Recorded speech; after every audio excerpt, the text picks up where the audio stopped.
Ouça, isso aí, pessoal, dando início aqui mais um episódio do programa Hora da Luta. E hoje aqui com a gente a primeira campeã amazonense mundial, Nelly Miranda, que vai contar a história dela e toda a sua bagagem marcial, e não é pouca. Nelly, pô, um prazer estar te recebendo aqui. Ouça, pô, já fomos parceiros de treino, né? Verdade, e agora estamos aqui de frente a frente, e pô, tô louco que a galera conheça a tua história, eu também, já que teve uma época aí que a gente se afastou, né? Então, uma excelente oportunidade da gente botar para jogo aqui, conhecer a tua história, a tua vida marcial. É um prazer estar com vocês aqui, contando um pouco, né, do que aconteceu nesses quase 30 anos de jiu-jitsu. 30 anos, quase 30 né? anos. A gente vê assim, que louco, é louco. Muito, muito rápido, né? Passa muito rápido, né? Mas eu me sinto uma garotinha ainda. É isso aí. Vou logo com a primeira pergunta, né? Qual foi o teu início na arte marcial? A academia, o teu professor? Conta aí pra gente. Bom, eu comecei a me interessar, meu irmão, né, querido Homero Júnior, saudoso Homero Júnior, ele treinava na Terraço, né? Então, na Terraço era bem famosa na época. Lúcio, né? Sim, do falecido Lúcio. Então, ele treinava na Terraço. Mas o meu contato visual mesmo foi com o meu primo Alan. Lá na Raiz tinha um projeto no Centro Social e ele treinava e eu fui lá por curiosidade. Isso achei bem estranho, aquele pessoal, digo, nossa, tão cansados. Como é que esse pessoal fica cansado, tão deitados? E tu já tinha visto jiu-jitsu? Não, nunca tinha visto. Tinha uma noção de judô, essas coisas todas, né? O judô era em pé, então de cansa mais. Agora que esse pessoal tá cansado, começa a se embolar deitado, nossa, que luta é essa, né? E achei aquilo meio...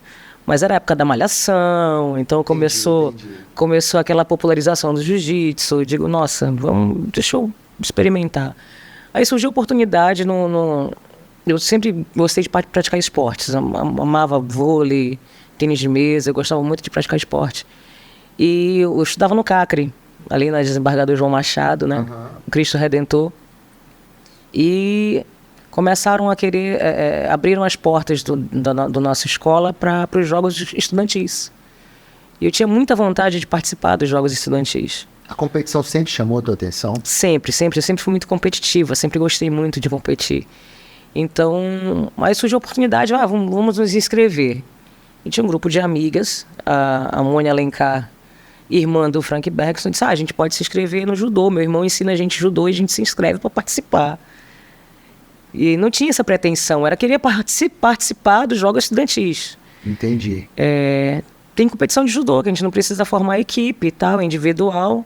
Meu irmão pode dar aula pra gente. Nisso foi, acho que era a Mônia, eu e mais alguma amiga, mais duas amigas. Então eram 4 meninas, então vamos agora, onde é? No Campos Elíseos. Frank Bergson, maravilhoso. Então o Frank Bergson abriu as portas pra mim, para esse universo maravilhoso. Então, uma simples vontade de participar dos jogos estudantis. Isso. Uma vontade que me levaria para o judô. Para o judô. Né? Ele daria aula de judô para a gente participar. Acabou que eu não participei dos jogos estudantis. As meninas, algumas ainda continuaram treinando por um certo tempo. E eu, com uma semana de academia, o Frank Bergson já me inscreveu numa competição e eu fui campeã. Uau! Uma semana. Uma semana. Ele já detectou esse teu talento e já te direcionou para uma competição em uma semana. E aí foi uma paixão, né? Foi um amor avassalador, assim. Eu imagino, né? Foi um primeira competição, tipo, já tinha competido alguma outra Primeira vez? competição. Esporte individual? Não, primeira competição em esporte individual, primeira competição com ginásio, com aquela coisa toda, né? Então tu fica imaginando aqui a tua sensação na hora que o juiz levantou o teu braço. Que na verdade a gente que compete sabe que é isso aí que vicia a pessoa. É isso. E quando eu tive essa experiência da primeira competição, uma semana de academia, enfim, o foco já não era mais nossa, dane-se jogos escolares, eu não quero saber disso. Não quero saber de judô, muito em cima. Embora nós tivéssemos a base, como a gente tem, né? A base do judô. Mas o jiu-jitsu em si, a questão da articulação, a questão porque o que não me fascinou no judô era vai em cima, derrubou, acabou. o jiu-jitsu tinha a continuidade da articulação, do domínio, né? E isso me fascinou. Isso também me levou. O jiu-jitsu me levou para o judô depois. Ainda tem essa história de contar para você que pouquíssimas pessoas sabem das minhas competições de judô também. Tu chegou a competir em judô? Totalmente não sabia disso. Eu tô tendo várias revelações aqui. A gente conversou antes, né? Vamos trocar em assuntos que eu não sabia, né? Da tua carreira. Então, depois de quanto tempo tu foi pro judô? Voltou. Não, o judô já foi para me ajudar no jiu-jitsu, né? Sim. E eu tive a oportunidade de fazer uns treinos com o professor Gianni, no Sesc, no Campos Elíseos. Sim. Né? E com o Glaucio também, da Copa Jan, então eu fazia alguns treinos. E com certeza já incrementou completamente aí sim, jogo, o meu jogo de jiu-jitsu, né? Era muito pro jiu-jitsu. Mas aí o Djani vai lá também, vamos competir, vamos entrar na equipe.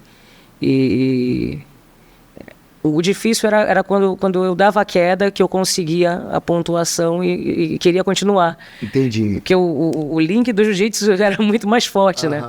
Então a competição acabava e eu tipo, ganhei. Ah, então tá bom.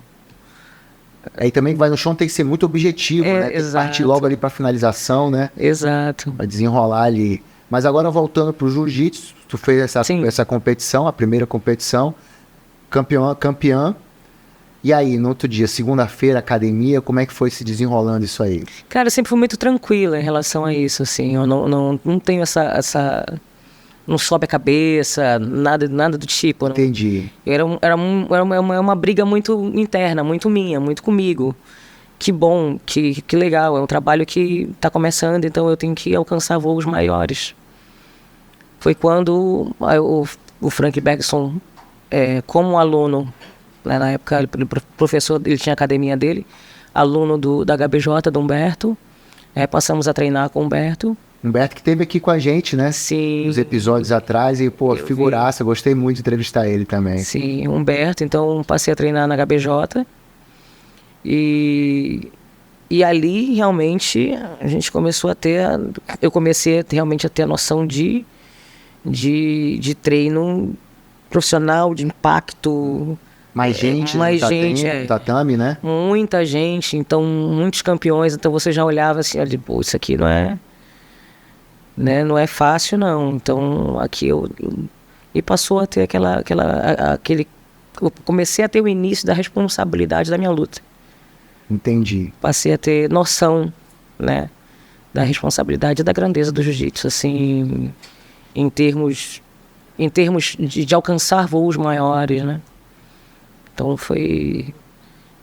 esse início foi muito, muito válido. Agradeço a Humberto. Legal. E parabéns aí pela gratidão. Isso é muito valoroso da arte marcial. E como foi, Nelly? Tu chegou a treinar com o Frank Bergson, então teve os treinos para essa primeira competição, depois a HBJ. E a gente que é do meio sabe, né, que pouquíssimas meninas treinavam essa época. Então teus treinos, quase que numa totalidade, eram com homens. Sim. Em nenhum momento te desmotivou, tipo, um pouco mais de força, aquela coisa, tipo, tu não sentiu diferença? Eu sei que tu já treinei contigo, sei que tu sempre foi dotado de muita força, né? Sabe usar o teu peso, também o quadril, tudo.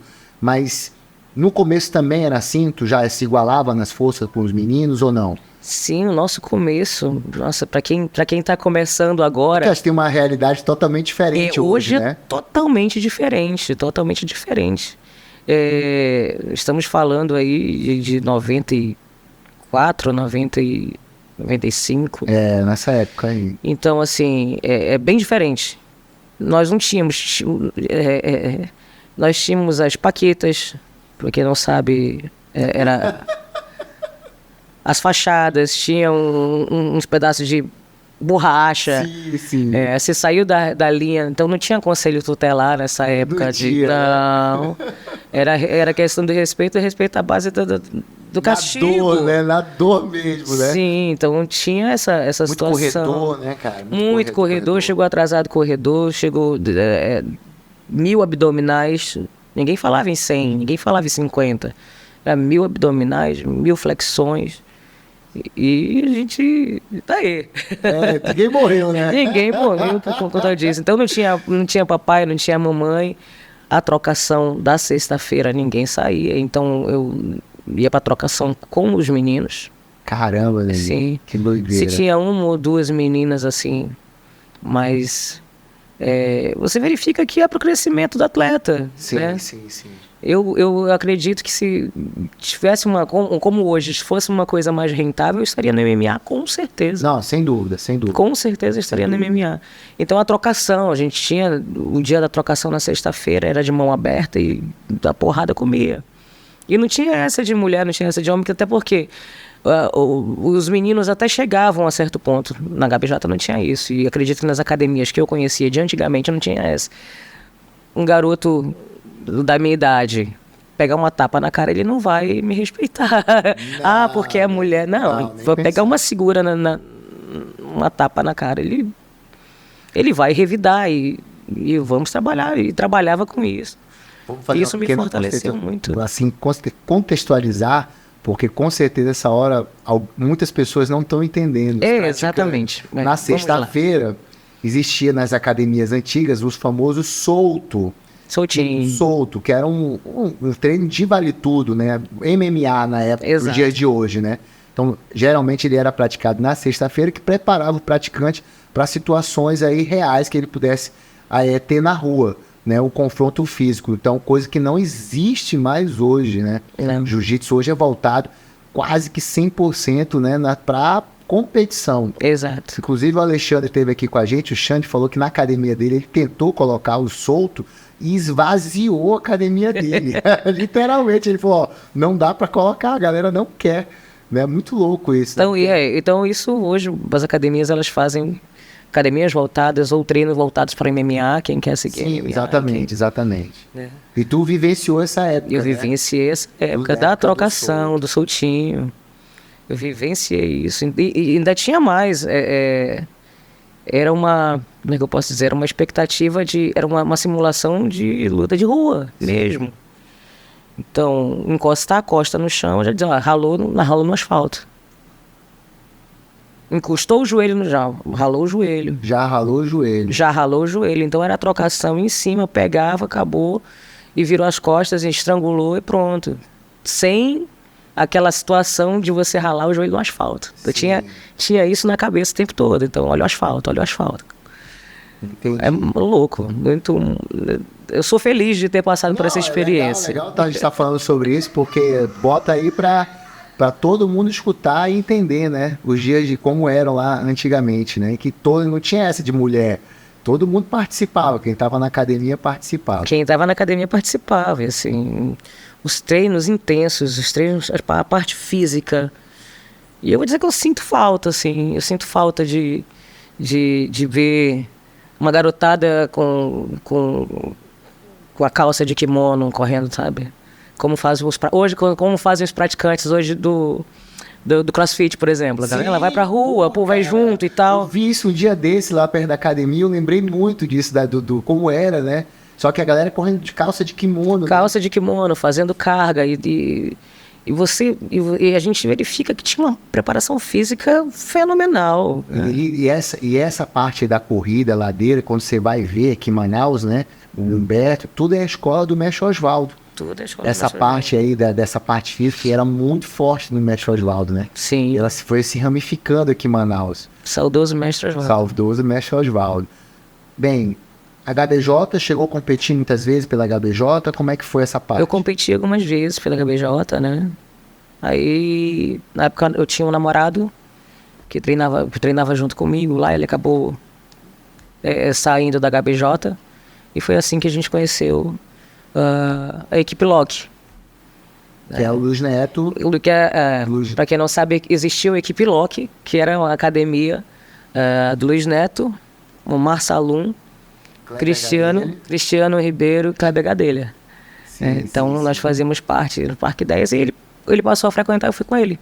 Entendi. Foi lá que a gente se conheceu. Exato. Já chegando de faixa verde, né? Isso, de faixa verde.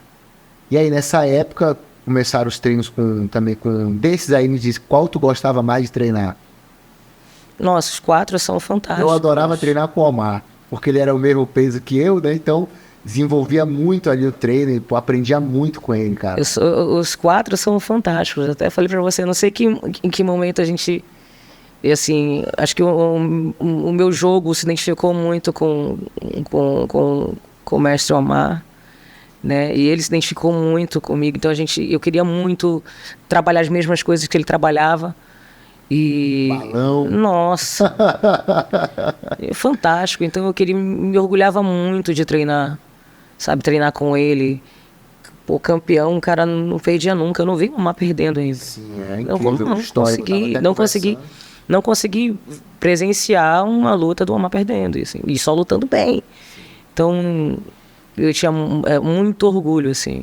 Aí ele foi pra Califórnia e me abandonou.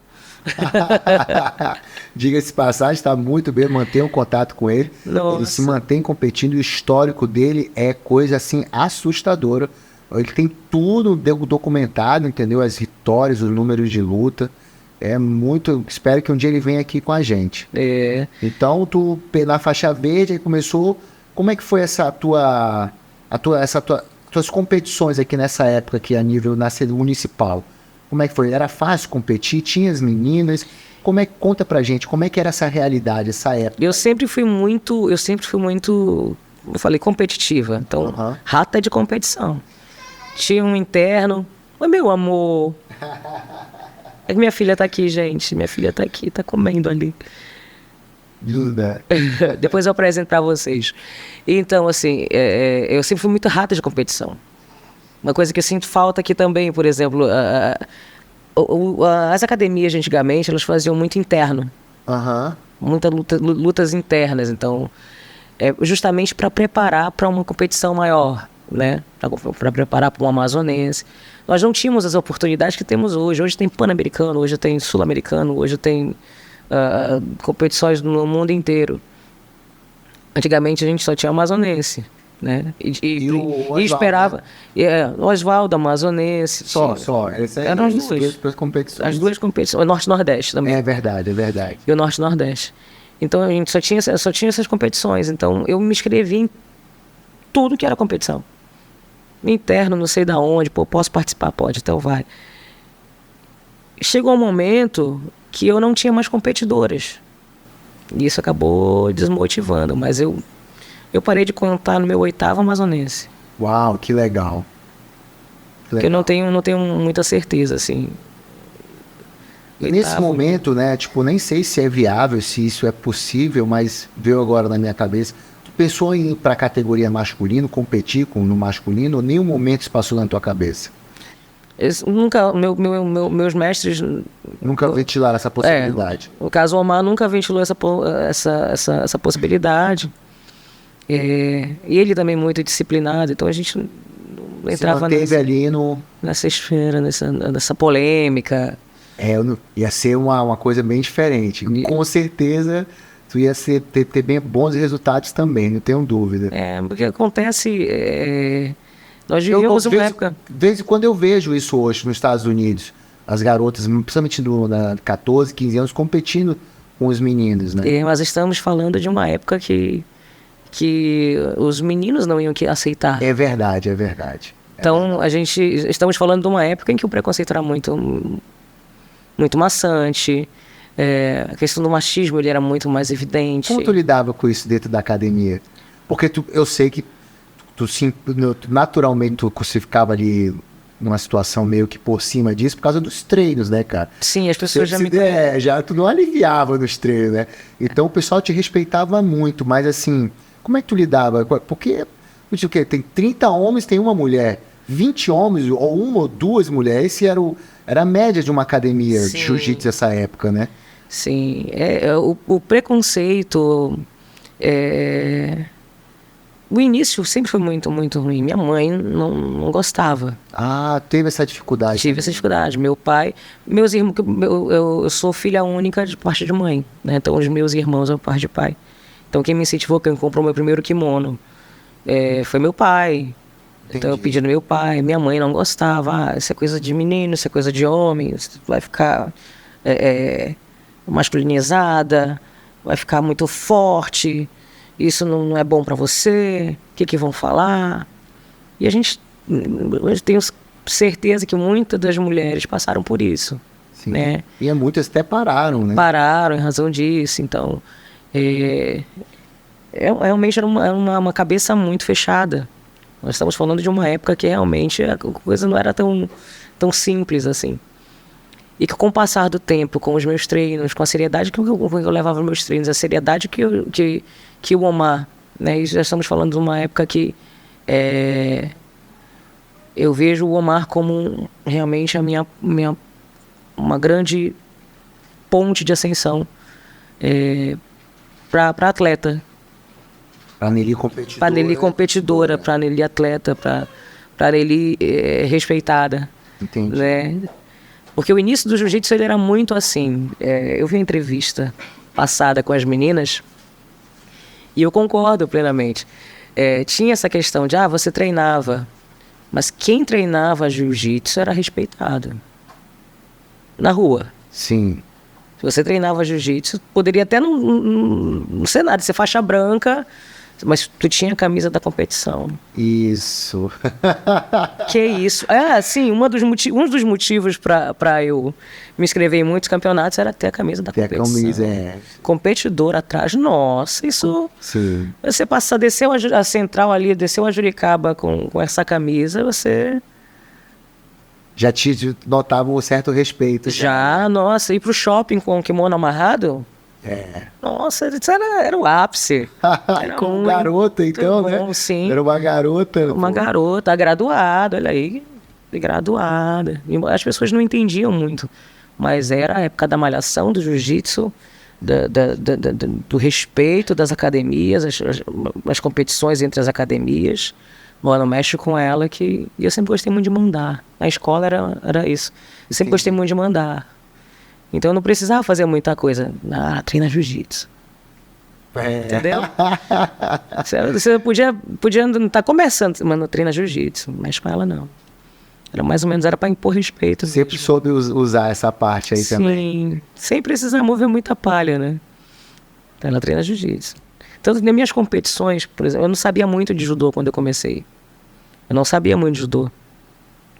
Mas as minhas adversárias não sabiam disso. Entendi. E toda vez que eu chegava pra competir, embora eu baixasse, a postura era de judoca. Por quê? Já forçava a garota ali a puxar pra guarda. Pra guarda. Aí que eu me fazia. Então, a balançadinha, puxada. Obrigada, professor Djani, pela postura. Então, mesmo antes de eu competir com o judô, eu não sabia muito de judô, mas a postura estava ali para justamente a pessoa, não vou em cima que eu vou me dar mal, então eu vou para baixo. E era ali que eu me fazia. Entendi, ali que começava o teu jogo. Né? Era ali que começava o meu jogo. Sempre se deu bem passando, Nelly? Sempre gostei. Sempre gostei, porque a força, o peso, eu nunca fui magrinha.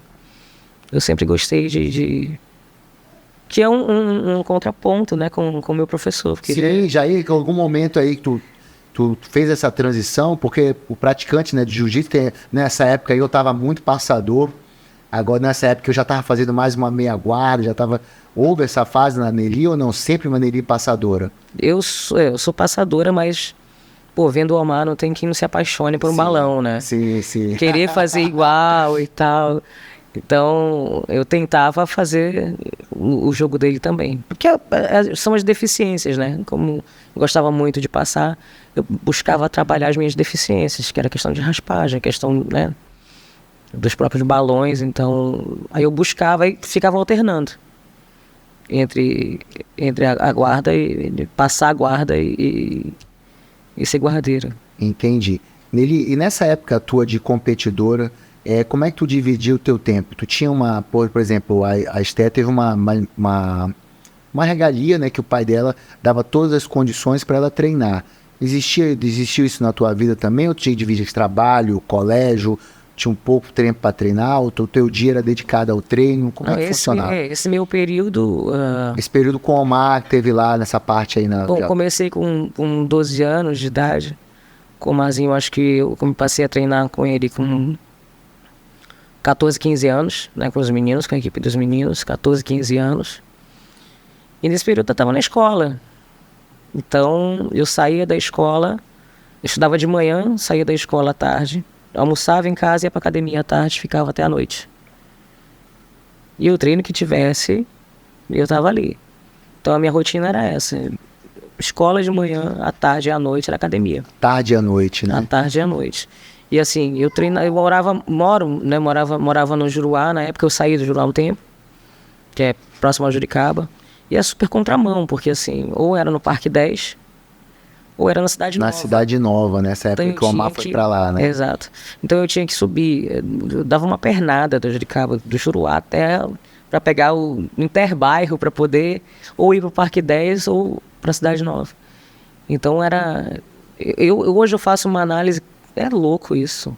É louco. É louco, mas mostra muito do teu foco. Exato. Entendeu? Porque, tipo, fazer essa rotina de tanto foco, que com certeza tu fazia já sem pensar ela.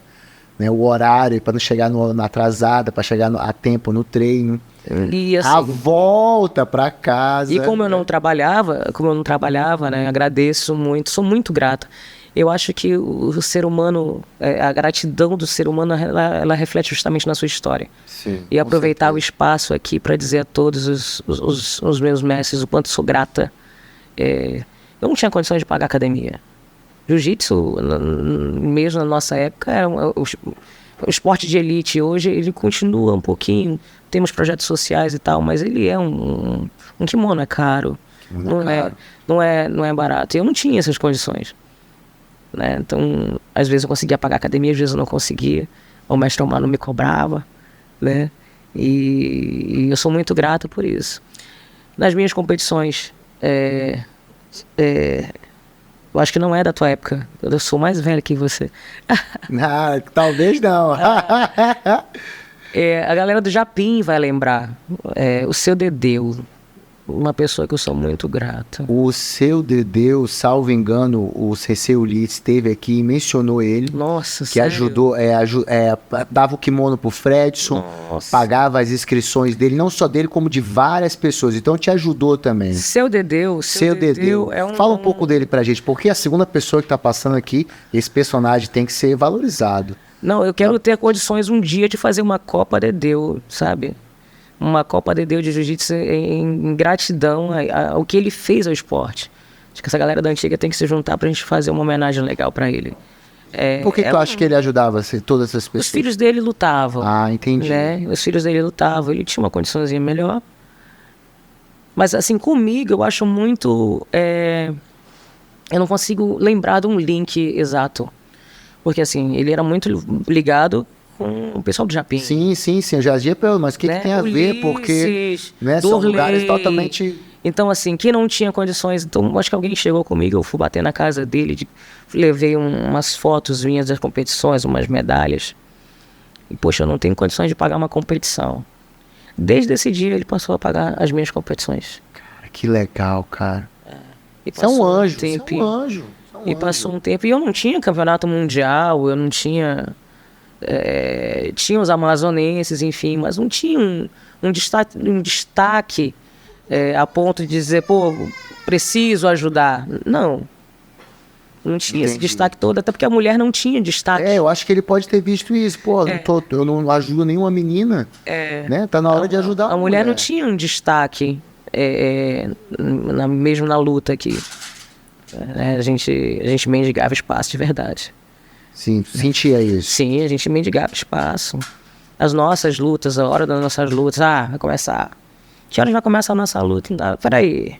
Sempre assim. Né? E a gente conseguia um espaço de respeito com o passar do tempo mesmo. Voltando, seu Dedeu. Seu Dedeu é uma figura que realmente merece ser lembrada. Eu faço muita questão de ser grata. E estendo a família do seu Dedeu, finado do seu Dedeu. Que legal. Isso é história, isso é história do jiu-jitsu. É importante, porque o CC Ulisses, quando passou aqui, falou desse personagem, dessa pessoa, desse senhor, né? E agora tu tá vindo aqui, então, pô, ele não ajudava só o pessoal do Japim, né? Ele teve uma... Pois é, que eu não consigo entender esse link, assim. Ele pegou, né? Então, ajudou também nas competições que lá na frente fez total diferença, né, cara? Sim. Até o título mundial, que vamos já falar dele aqui. Sim. Que legal, que legal. Bem, aí teve as competições, tu falaste aí, né, dessa parte da diferença, né, do campeonato feminino para o masculino, que tinha que esperar as lutas. E é bom a gente falar um pouco mais sobre isso, porque, por exemplo, eu, né, como competi, sou homem, competi no masculino, eu nunca prestei atenção nisso, né, do horário da luta de vocês, que horas começa. Para mim acontecia normalmente dentro de um cronograma. Então, nessa época aí que você tá falando, tu não via dessa forma. Não tinha, né? Não tinha. Começava ali quando... Até porque como eram poucas competidoras, né? Como eram poucas competidoras, não tinha essa atenção, né? O que passou a ter foi a atenção dos professores e eles brigavam, assim, pela gente. Entendi. Inclusive tem uma situação. Humberto não gostou muito quando eu saí da academia.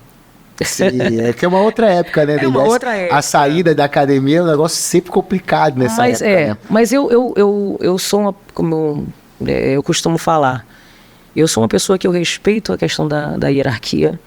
Eu faço questão de respeitar a questão de fidelização de academias também, que eu acho isso importante, porque é a tua identidade. Sim.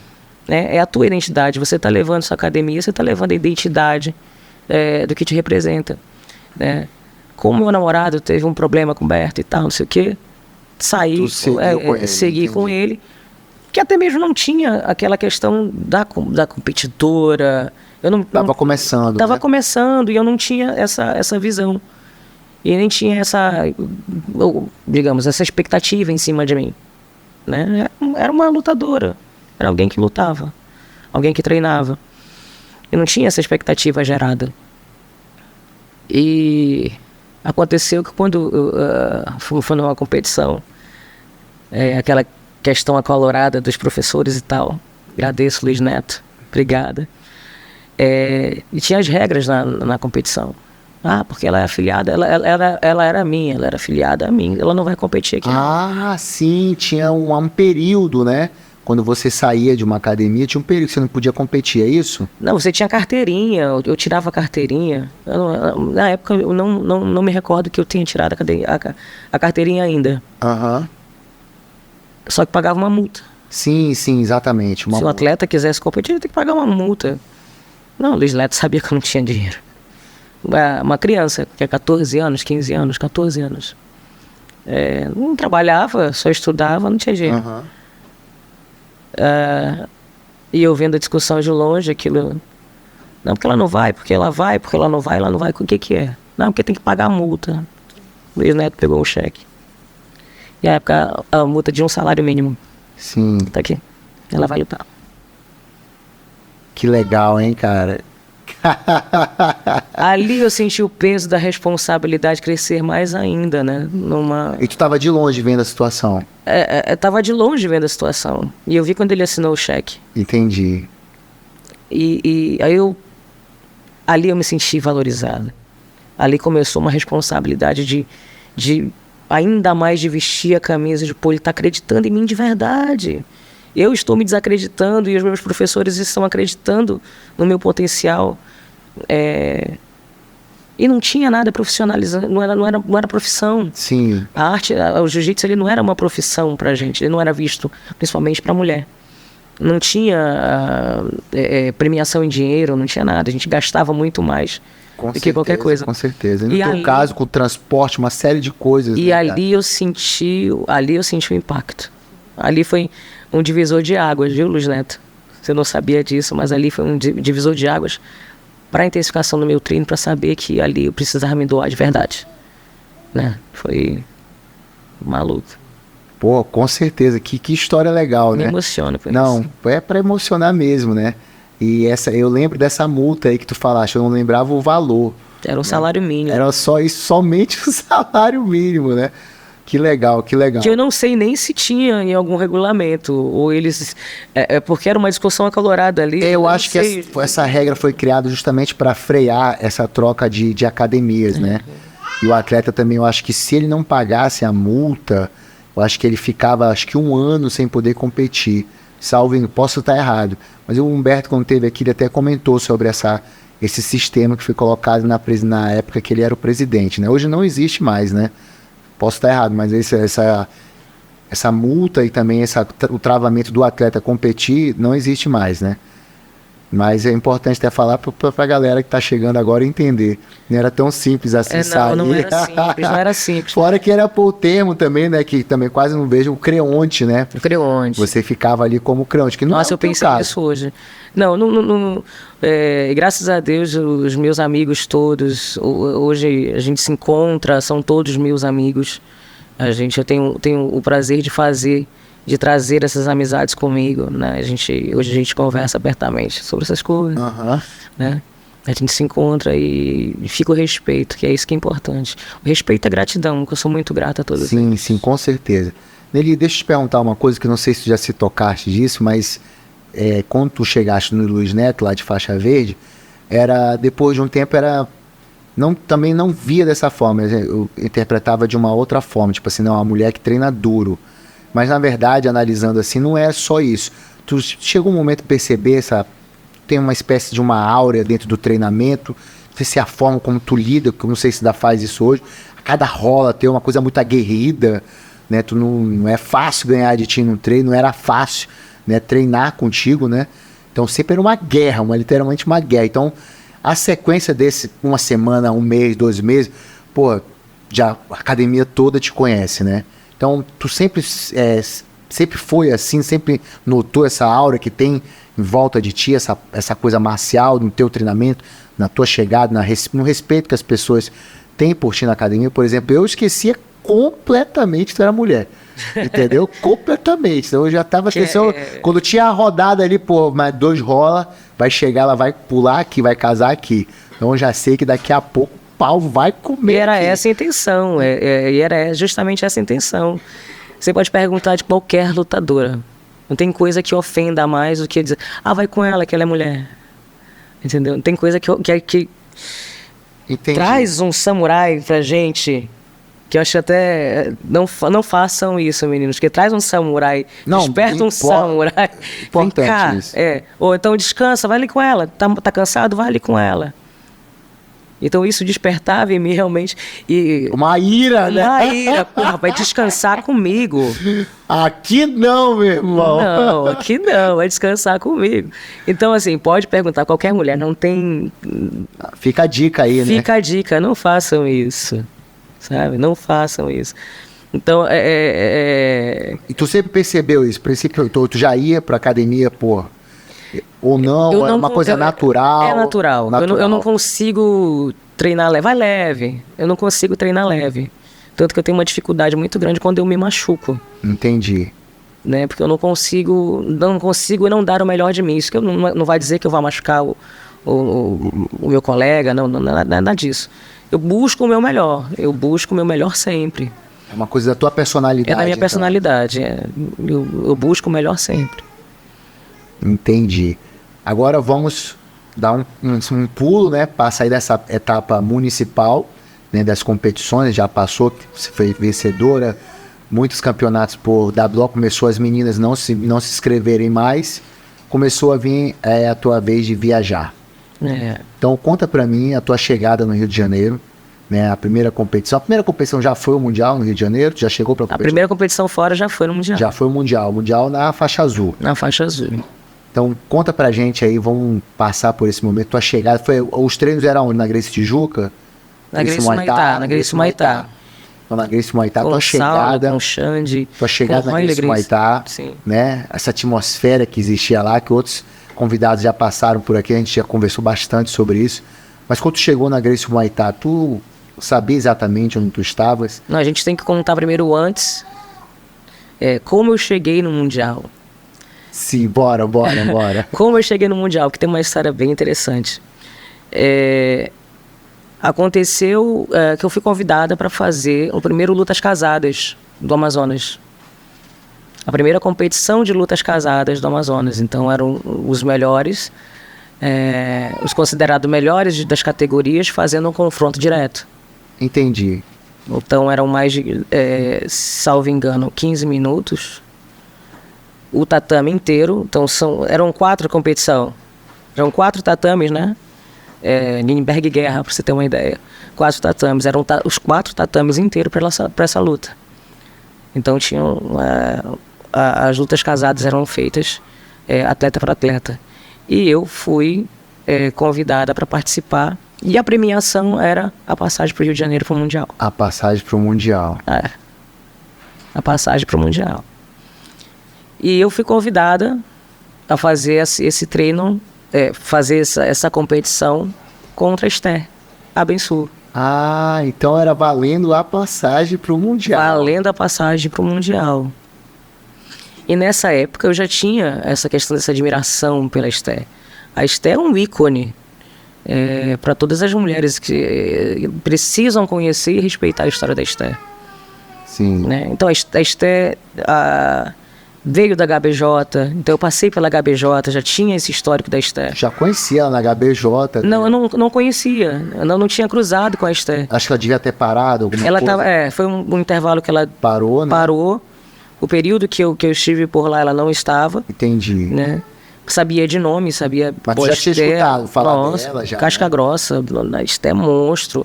A Esther, né? Então, ela luta com o homem, então tinha esse ícone, Esther Abençoe. Entendi.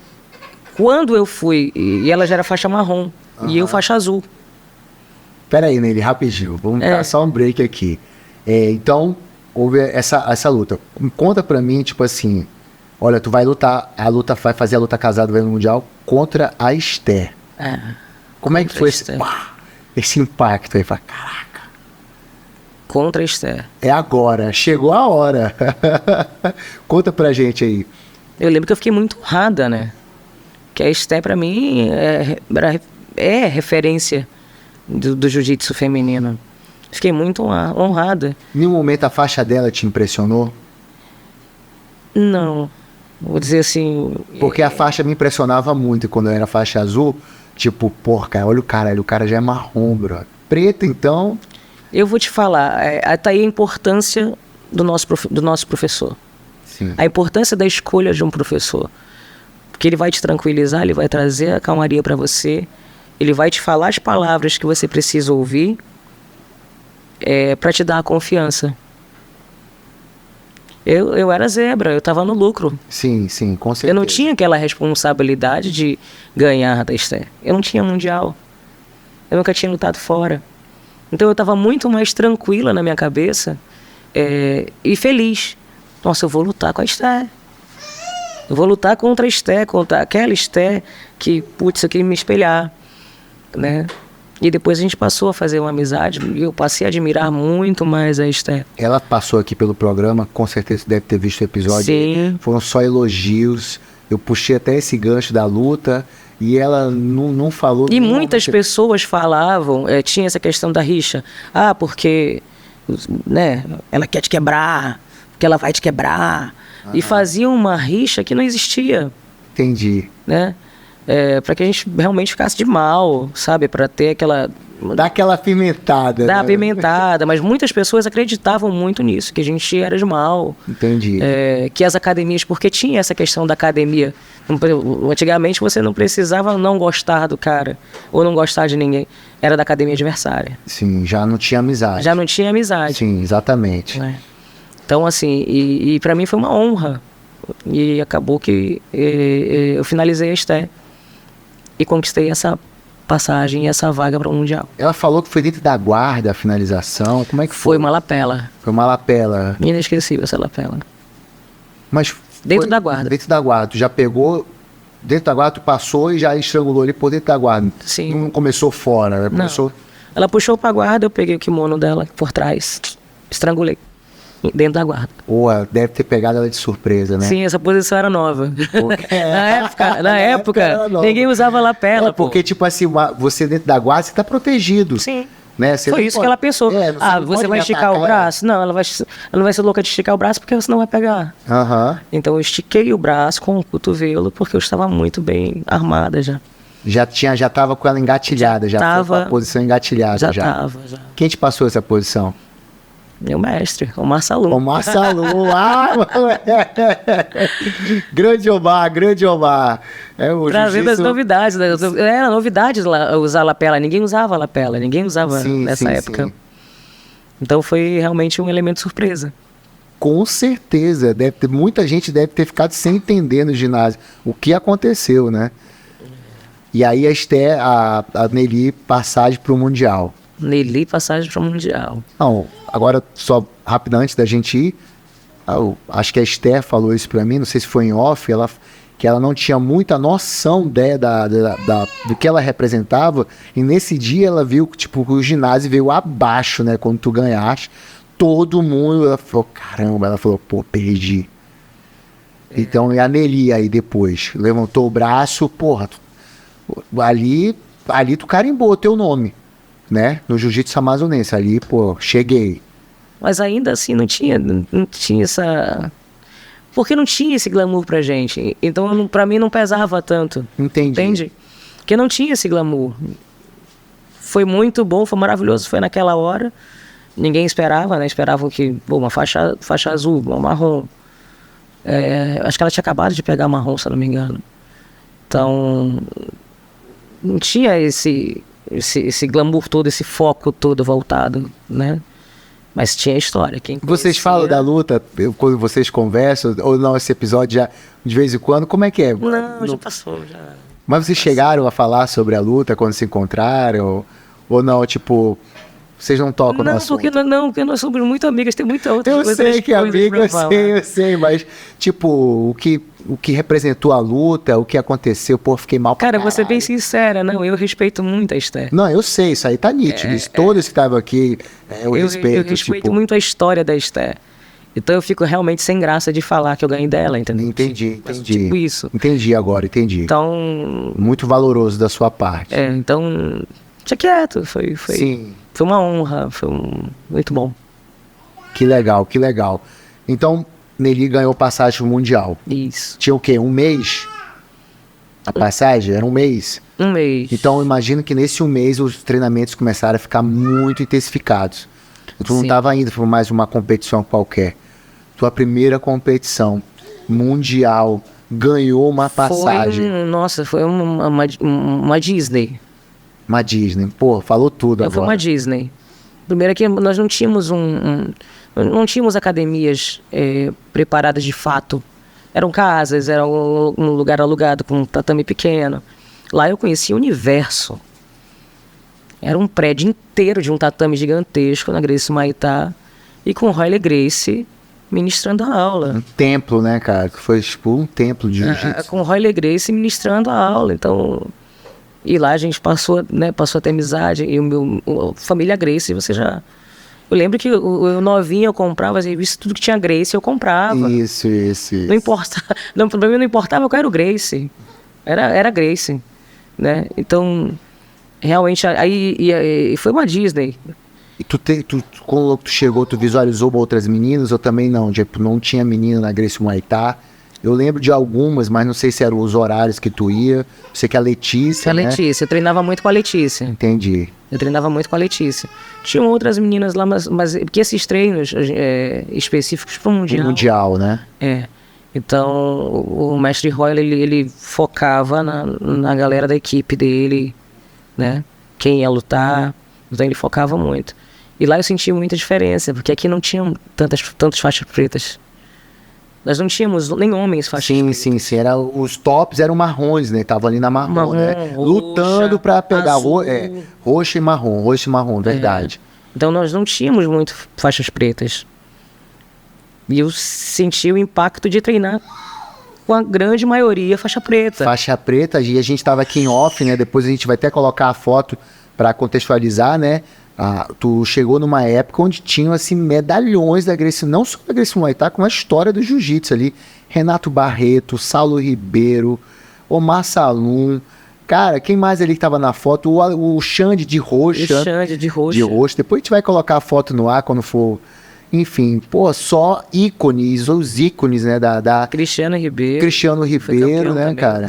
Tava no auge nessa época, né, cara? Mestre Royle foi campeão nesse Mundial também. O camping totalmente vitorioso, né, cara? Totalmente vitorioso. Eu falo sempre o nome do Barretinho, do Renato Barreto. Sim, Renato porque Barreto. o Barreto é anterior a essa geração do Saulo, dessa galera. Então, ele, tipo assim, era um grande finalizador, um cara muito pegador dentro da academia, entendeu? Então, um cara que muita gente respeitava, né? E eu vi ele na foto. E eu tava ali, então viver esse momento, como eu falei, aqui é uma passagem pra Disney, quer ir pra treinar na Gracie Maitá.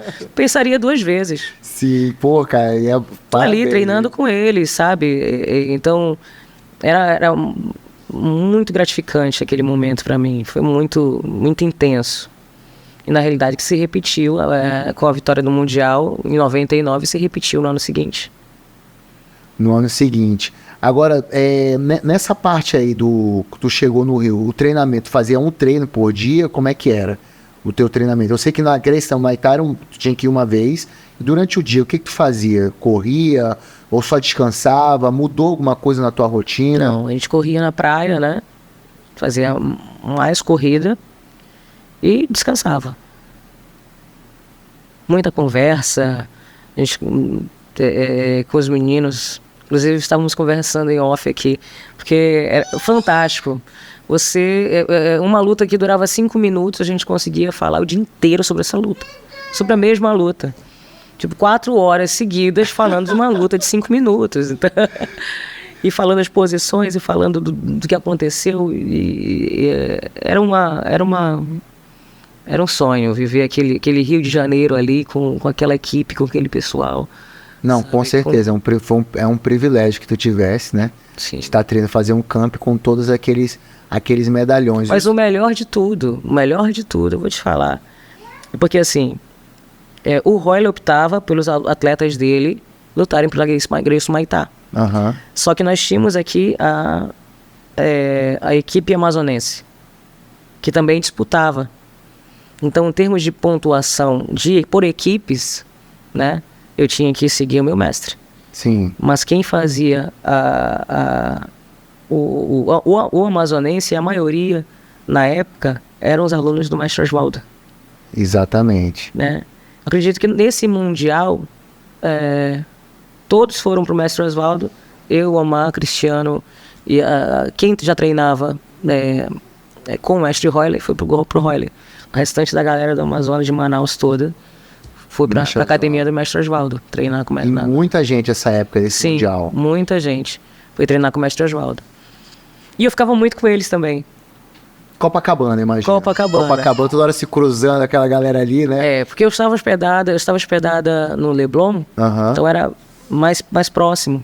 Então eu treinava a Gracie Maitá, ficava com a galera um pouquinho, mas a maior parte do tempo eu ficava com a turma de Manaus, o mestre Oswaldo, o Jacaré. Então a gente tinha essa divisão. Fui à academia do mestre Oswaldo, fui muito bem recebida, e ele tinha um carinho absurdo, um respeito por mim, um carinho por mim, mesmo sendo de outra academia, representando outra academia. Ele já tinha essa visão realmente de mestre. Sim, com certeza. Uma realidade que para mim era um impacto, era uma coisa nova, por conta das divergências de academias, porque você é uma academia, você não se misturava com outra academia, você está competindo. Na nossa cabeça, um professor não ia te receber tão bem. E tu viu isso diferente com o mestre Oswaldo? Mestre Oswaldo, sim. Nossa, me recebeu muito bem, pode vir quando você quiser. Ia dar um treino se você quiser. Eu já não fazia tanto isso por conta, em respeito ao meu mestre. Sim. Né? O mestre Royle, em respeito ao mestre Omar. Mas ia com eles, a gente ia almoçar, ia jantar juntos. Muita diversão, muita gargalhada, muita piada. Né? Depois da competição, festinhas nos apartamentos da galera e tal. E ia muito com eles. Então, assim, esse respeito, eu tenho muita saudade do mestre Oswaldo. Onde ele me encontrava aqui em Manaus, ele chegava em Manaus, menina Nelly. E ele lembrava de mim. Que eu acho isso massa, assim. Pô, com certeza, né? E todos os amazonenses que passaram por lá tem várias histórias, né, com ele, sempre lembranças boas. E eu sempre me pergunto isso, né, cara? Tipo, por que será que ele tinha essa ligação tão grande com o Amazonas, com Manaus, né? Eu fui um deles, assim, que cheguei na academia só pelo fato, quando ele viu, pô, tem um sotaque diferente, tu é da onde? Sou de Manaus. A partir daí já me tratou totalmente diferente dos outros lutadores lá, que eram da equipe do Arthur Mariano.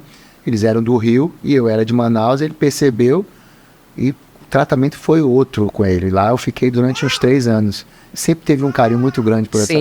Sim, um cara iluminado, né? Sim. Muita saudade, mestre Oswaldo. Exatamente. Marcou, realmente marcou. Você é uma pessoa que veio, nosso jiu-jitsu, nosso estado, né? que veio à Terra para fazer história sobre esse mestre Oswaldo. Exatamente. Agora, no dia do Mundial, saída do apartamento, ida para o ginásio, Tijuca Tênis Clube. Tijuca Tênis Clube. E aí, como é que foi? Conta pra gente aí, quero que tu passe essa tua expectativa. Como eu falei, então... Foi com o Omar, naturalmente, Foi com no o Omar, carro, sim. né? Fui com o Omar e... Ele nem nesse dia, ele ia lutar no dia seguinte, então ele tava descansando. Entendi. Foi quem tava comigo era o pessoal mesmo da Gracie Maitá. Mestre Roy, ele tava lá.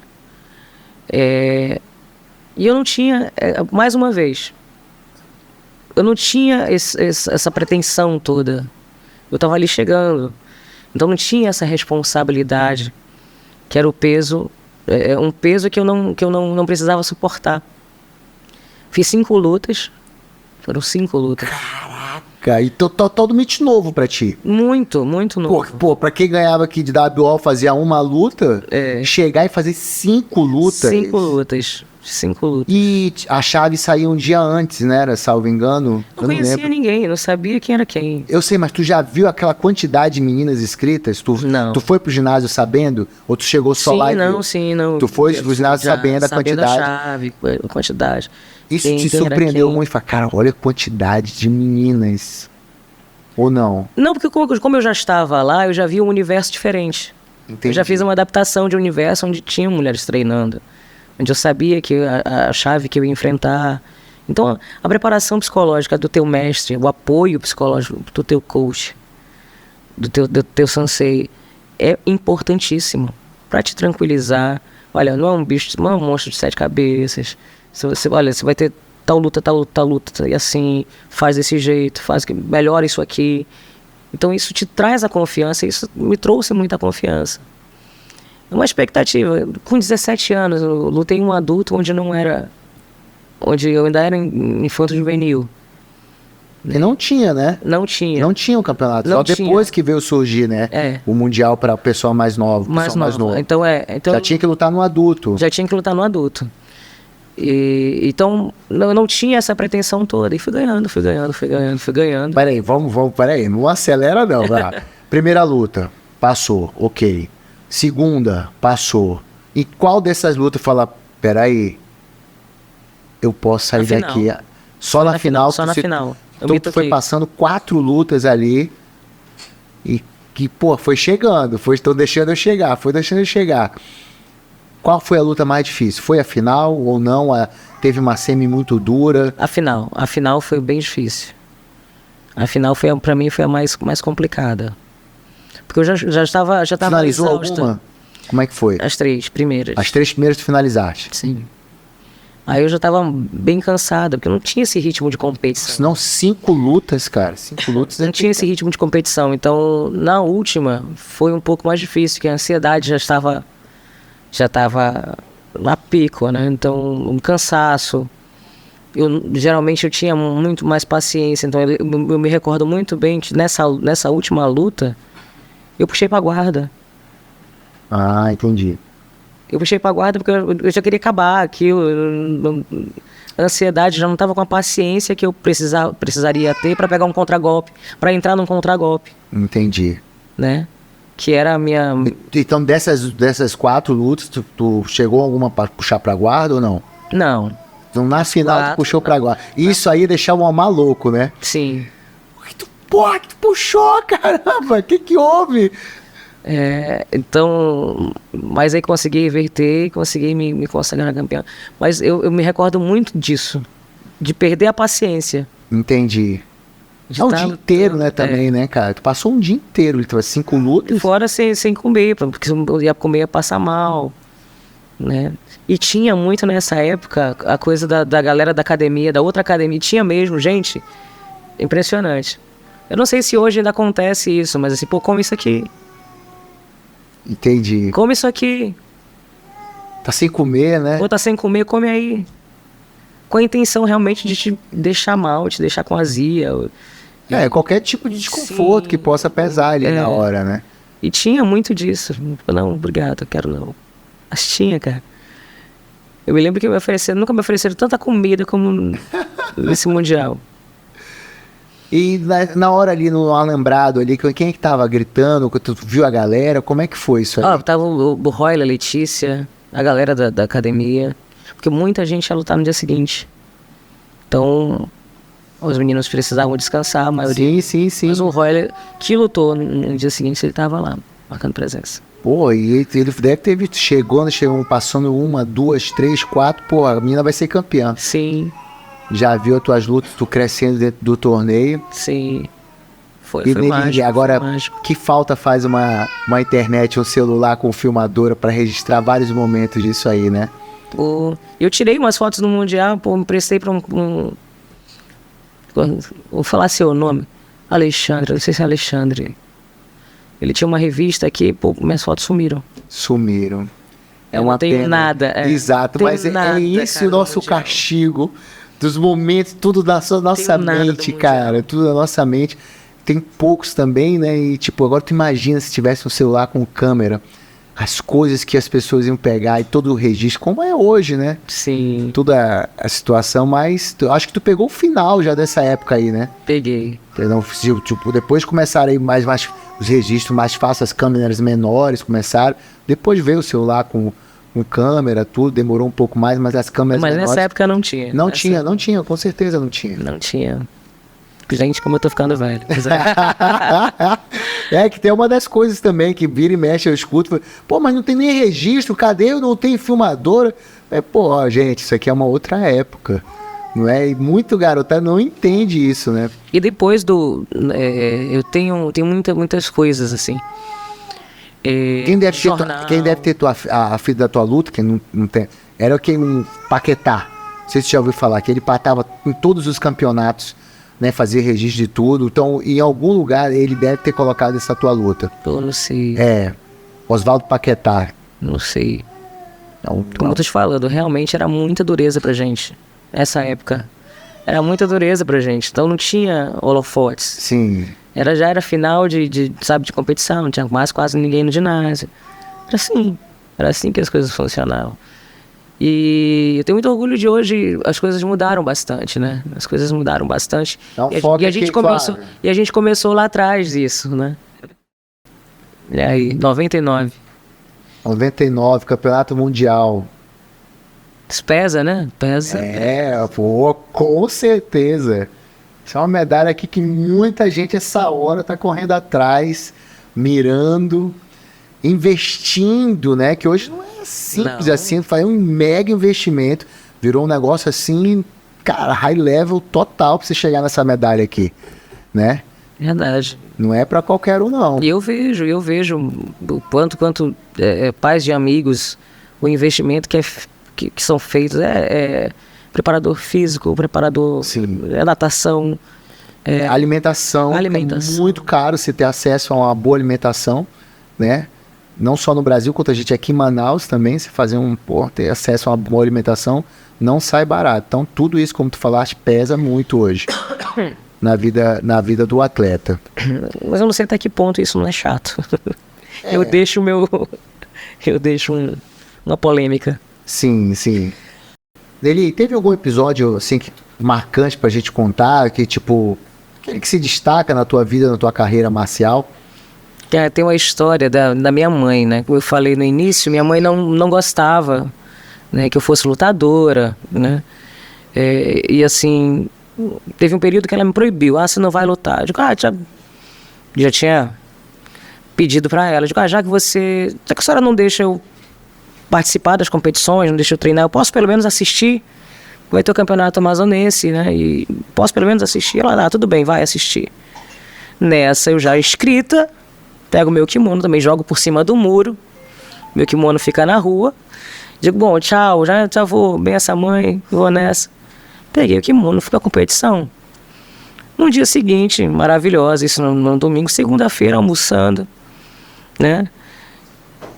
O jornal, aí o esporte, eu dando entrevista como campeã amazonense. Minha mãe olha pra mim, como é que é? Eu digo, mãe, eu fui campeã. Tá bom, não vou te brigar muito só porque você venceu. Caramba, vem no Cara, eu jornal. pedi, eu dando entrevista na televisão, na hora do almoço. Me pegou no flagra. Aí ela via que eu não tinha jeito mesmo.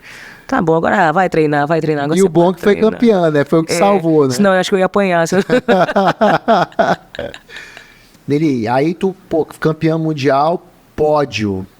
Passou um filme na cabeça, como é que foi? Ou mais uma vez a Nelly não tinha essa noção. Ou, pô, campeã mundial. Sabe, demorou pra cair a ficha, demorou pra cair a ficha. Quando eu peguei, subi no pódio, minha bandeira do Amazonas, assim, olha, ela é dos Estados Unidos. Que parece, falei, não, cara, Amazonas. E ninguém nunca tinha escutado falar, né, o meu nome, nunca... Sim, totalmente novo. Para as meninas lá que estavam competindo também foi uma Porque novidade. essas meninas com certeza se cruzavam no carioca, nos brasileiros, entendeu?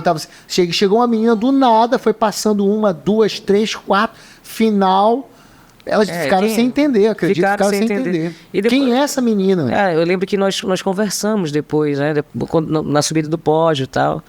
Pô, você é de onde, né? Aí começou a troca de informações, qual é teu nome, né? Qual é o teu Instagram? Nada.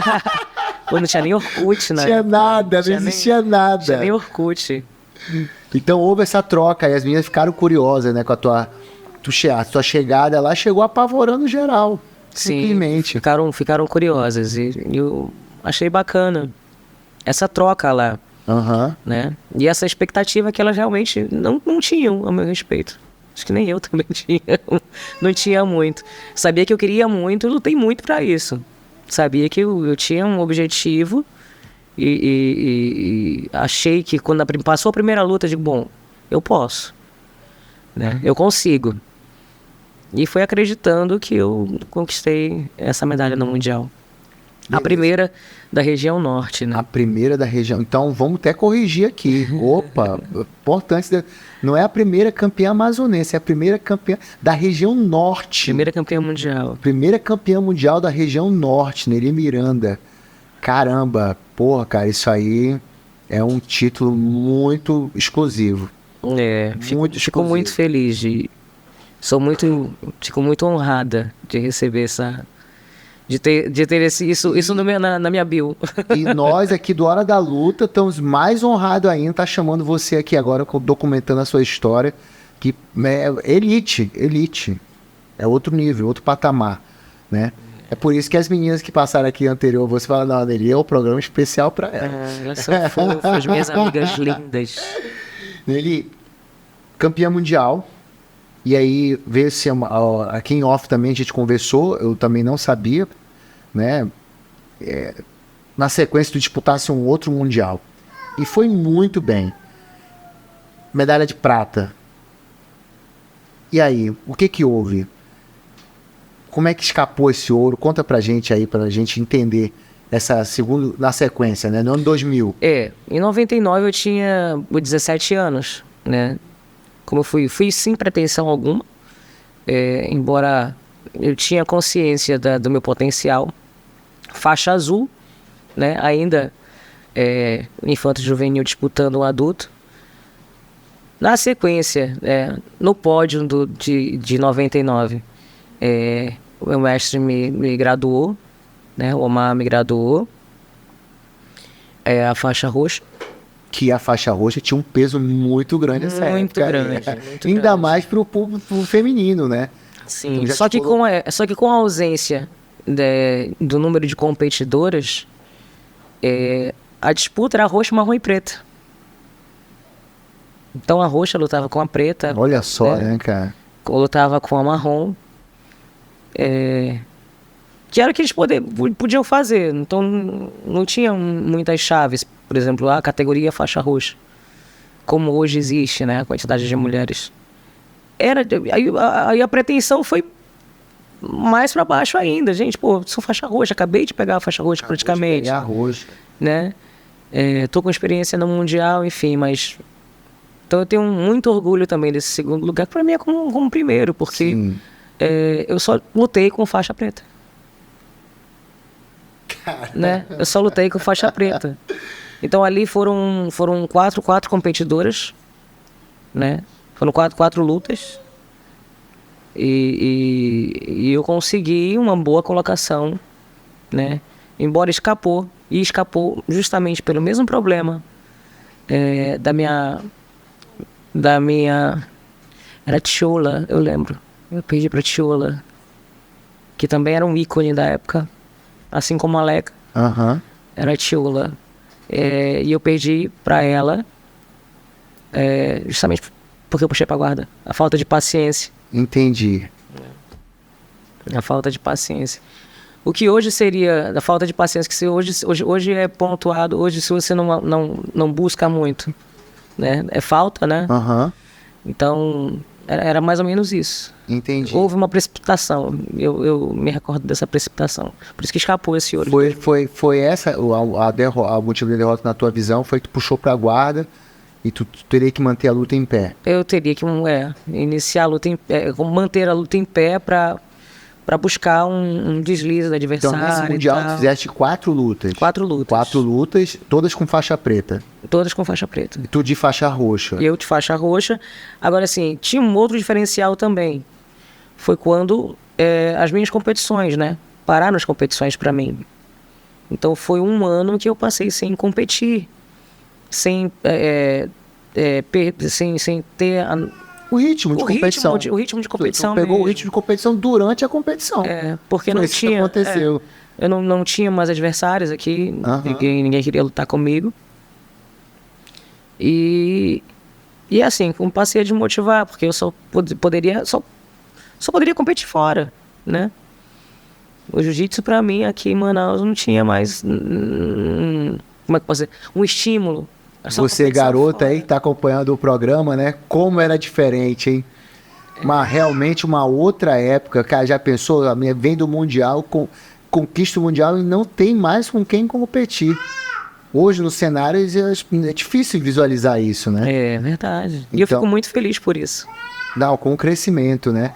E agora, a gente falando dessa parte aqui do ano 2000, do Mundial, logo que tu chegaste aqui, eu não sabia dela, né? Desculpa, sabia do ouro, mas eu notei de cara o teu orgulho quando tu mostrou, né? E eu fiquei ali agora te falando, eu falei, pô, mas prata, pô. Tô falando da de ouro, agora que tu tá falando, eu tô entendendo o motivo do teu orgulho. É um prata, mas, pô, com tudo disso aqui é um ouro, pô. Tu competiu só com faixa preta, cara. Sim. Caramba, tu era roxa. Tu não era uma garota experiente na faixa roxa. Não. Né? Tu pegou a roxa e, pô, no outro ano tava competindo no Mundial com as meninas que vieram todo um ritmo de competição, né? De janeiro até julho, né? Um ano, na verdade, né? Competindo ali até chegar ao Mundial. Mas não posso negar a frustração também, né? Não, eu sei, mas, pô, cara... Foi muito legal, é totalmente valoroso, totalmente válido, você tem muito orgulho dessa medalha também de prata, dessas duas, né? Aí eu vou dizer, essa noção tem, eu acho que com o passar do tempo a gente começa a ter outra visão. Sim. Eu passei por muitos anos sem, por isso você não sabe, passei muitos anos sem mostrar essa faixa, essa medalha. Não, mas olha, eu tenho uma certa restrição com medalha de prata, eu tá? Também, é isso que eu tô dizendo. Mas esse aqui é uma outra história. Primeiro que é uma prata de um Mundial, né? E não é uma prata qualquer. Você vendo o cenário todo. Hoje eu consigo ter essa visão. Entendi agora.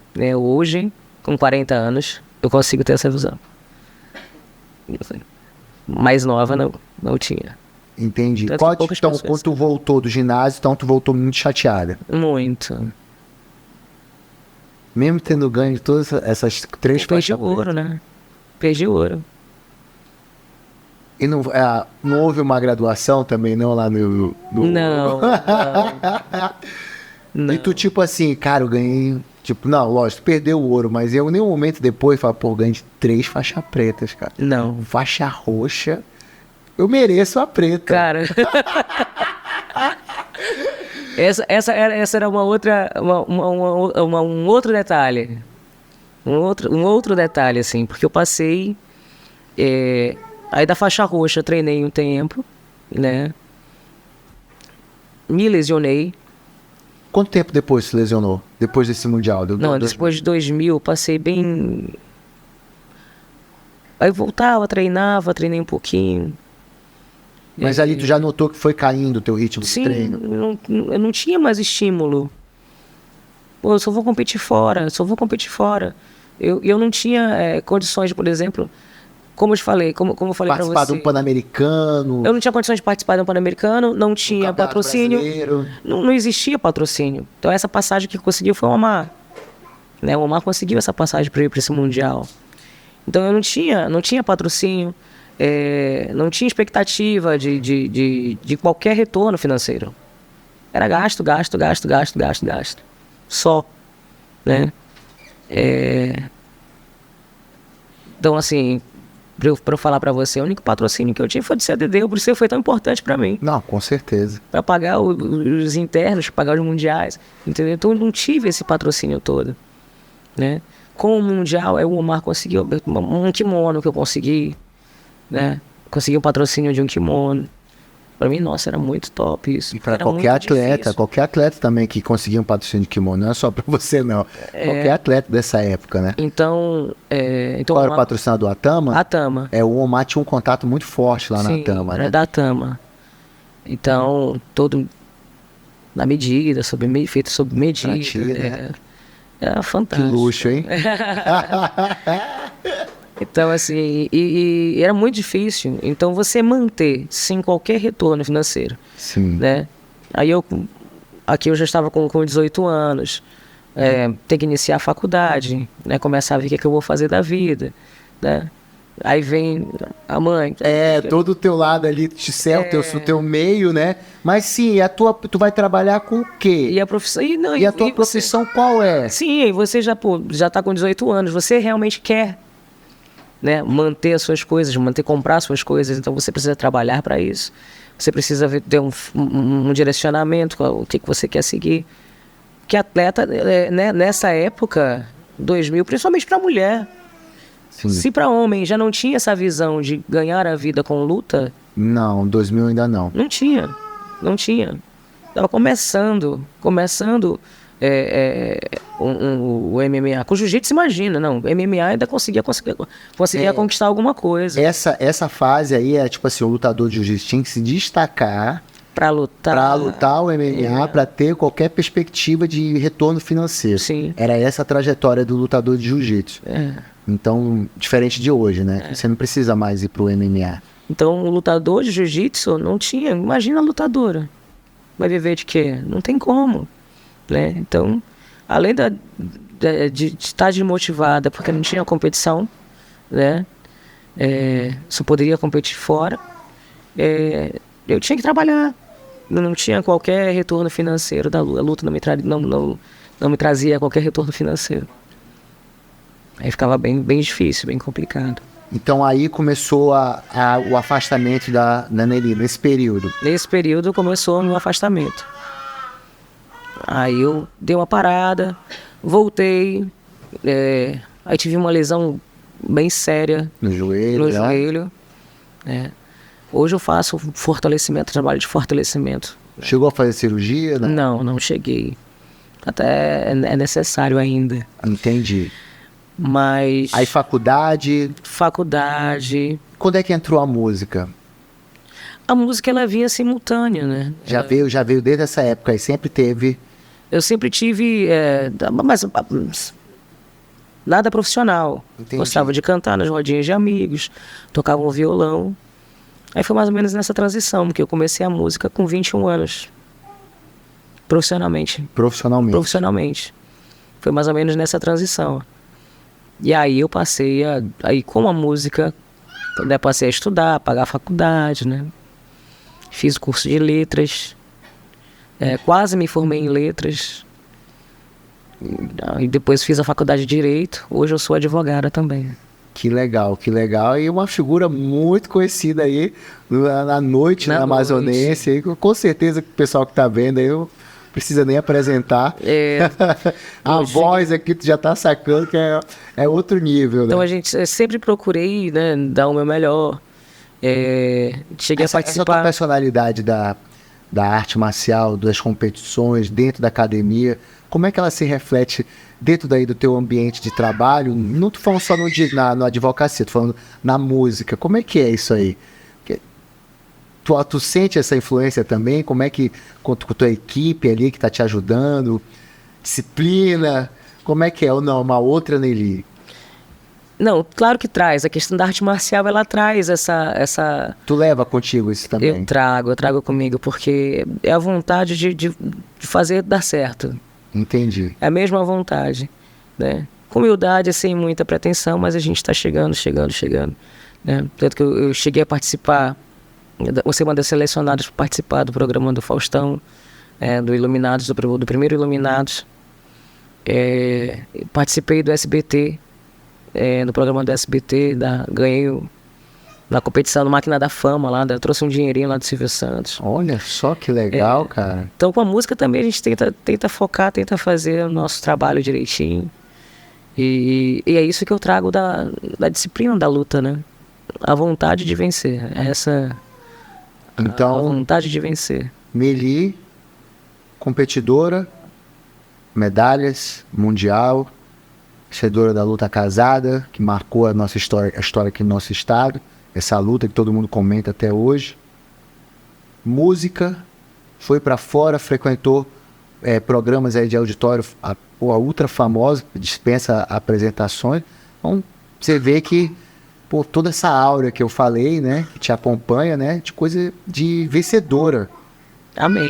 Eu creio. Uma coisa de vencedora.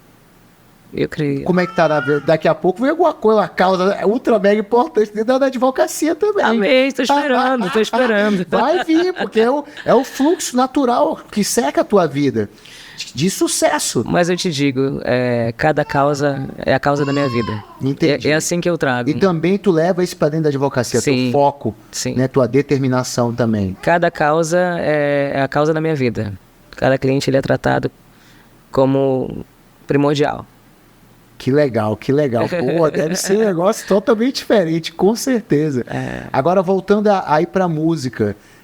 Hoje em dia, né, eu vejo no teu Instagram, fui lá olhar, tu voltaste a treinar, né? Sim. E tá agora na equipe do Carioca, que é uma equipe, aqui, diga-se passagem, uma equipe de sucesso absoluto. Agora botou mais uma atleta no UFC, né, que é a esquentadinha. A Kathleen. Né, a Kathleen, que chegou lá com todos os méritos, com certeza se machucou agora, mas vai dar muito o que falar aí no UFC, no feminino. Tenho certeza. Então, tu chegou lá na equipe, voltou e se reinventou novamente aí no jiu-jitsu. Como é que foi a tua faixa preta? Foi no Carioca ou antes? Conta pra gente aí.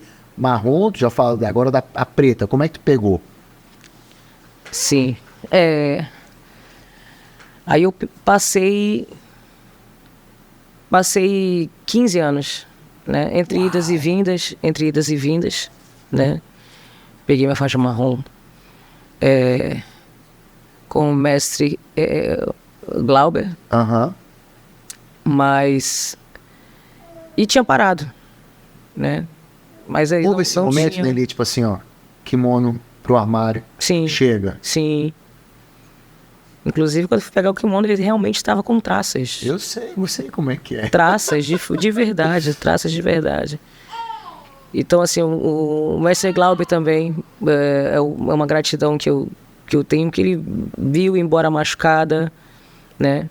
Uma academia pequena, lá em Flores, que eu passei a frequentar, mas, assim, esporadicamente também. Entendi. Então, você merece amarrom. E...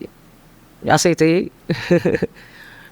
Mas foi nesse período de quando o Omar foi para Califórnia, né? Sim. Então não houve essa vontade de desprender do Omar. Ele precisou seguir novos rumos. Eu já não estava tão focada, né? Porque passei esses 15 anos, não me sentia nem preparada para marrom. Não, mas Nini, mas assim, a marrom já teria que ser, foi lá no Mundial já, né, cara? Na minha opinião, já foi ali, então ela já chegou com muito atraso, né?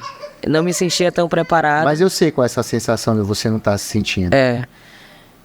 E depois de 15 anos, reencontro as meninas, nós fizemos um reencontro das meninas das antigas. Elas mostraram aqui, mostraram. Nós fizemos um reencontro e eu vi que nossa, a chama não morreu, a chama não acabou, né? E as nossas conversas, o nosso grupo, a gente tem um grupo bastante... O Old School, né? O Old School. E... vamos voltar a treinar. Alguém ia treinar. E nada sério, assim. Eu dei um treino na academia do fulano de tal. E nada sério. De um ano pra cá, as meninas passaram a treinar com a Carla, né? Eu só vendo aquilo de longe e tal. Só acompanhando. A rotina das meninas é bem diferente da minha, né? Então, eu troco o dia pela noite, tanto que eu trabalho na advocacia muito, muito mais de madrugada. Entendi. Porque eu já tô acostumada, né? Então, a disponibilidade delas era treinavam de manhã cedo, ou iam correr. Nossa, vocês são meu orgulho. E eu falo pra elas, né? Somente a Rita e a Ingrid são fantásticas. Sempre dão um tempo para treinar, sempre davam um treininho. Entendi. Tinha esse sempre tempo. Via elas de kimono. Buscavam, né? A Esther, elas sempre buscavam. E isso me estimulou, né? Eu sou amiga, como eu falei, eu tenho amizade com todo mundo, graças a Deus. Eu sou uma pessoa de muitos amigos. E o Cristiano, carioca, meu amigo de muitos anos, né? Sempre volta e meia eu dava uma voltinha lá na academia dele. E sempre teve esse respeito, assim, nunca me chamaram, vem pra cá, vem pra minha academia, né? Sabendo que eu treinava com o Omar. Nunca teve essa caça-atleta, sempre respeitavam a minha agremiação, a camisa que eu vestia. E de um ano pra cá, veio minha princesa Valentina. É a coisa mais rica da minha vida. E aí imagino que deu aquela mudança na mentalidade, tudo, né? Tudo. A minha vida mudou, mas com aquela vontade de voltar a treinar. Então, o fortalecimento do joelho, eu vi que eu comecei a fazer uns treininhos com as meninas. O joelho estava segurando, eu digo, bom, mobilidade está voltando, mas eu preciso realmente de qualidade de vida, né? Eu preciso emagrecer, engordei demais. Então você, quando o atleta de alto rendimento, você dá aquele impacto. Então são anos, e à noite, né, também, o reflexo todo, tudo que você faz de errado reflete no seu corpo, né? Então comer demais, aquele chopinho, né, depois do show. Então eu falei, não, opa, peraí, que a coisa não funciona desse jeito. E você vê, hoje em dia, o Instagram, ele te dá um retorno muito bacana. Dos amigos das antigas também, que hoje você vê, a galera deu uma estragada, 10, 15 anos. Sim. E tem uma galera voltando a treinar. Voltando a treinar, exatamente. Tirando as traças dos kimonos. Isso. E voltando a treinar. Todo mundo de cabelo branco, barba branca. Já numa outra mentalidade também, né? Já buscando uma qualidade de vida, né? Uma outra coisa, né? Hoje é qualidade de vida, então eu busquei essa qualidade de vida. Então, com o nascimento da minha neném, eu só tinha o meio-dia para treinar. E os faixa pretas do Carioca, a galera do mestre Carioca, do mestre Cristiano, tinha esse treino do meio-dia, perto da minha casa. Então, digo, vou fazer uma visita, né? E academia, eu não sei como é que as pessoas, como é que essa juventude hoje vê essa situação, vê hoje, né? Eu tive a oportunidade de conversar com mais jovens, assim, com uma quantidade maior. Academia é como igreja. Academia eu vejo como um templo, eu respeito. E você só fica no lugar que você se sente bem. Sim. Né? E é por isso que eu digo, eu sou muito a favor da questão da fidelidade das academias, né? Porque ali você vai ter, onde você tem crescimento, onde você tem respeito, onde te respeitam, onde tem um mestre respeita os atletas, onde tem Deus dentro daquele lugar.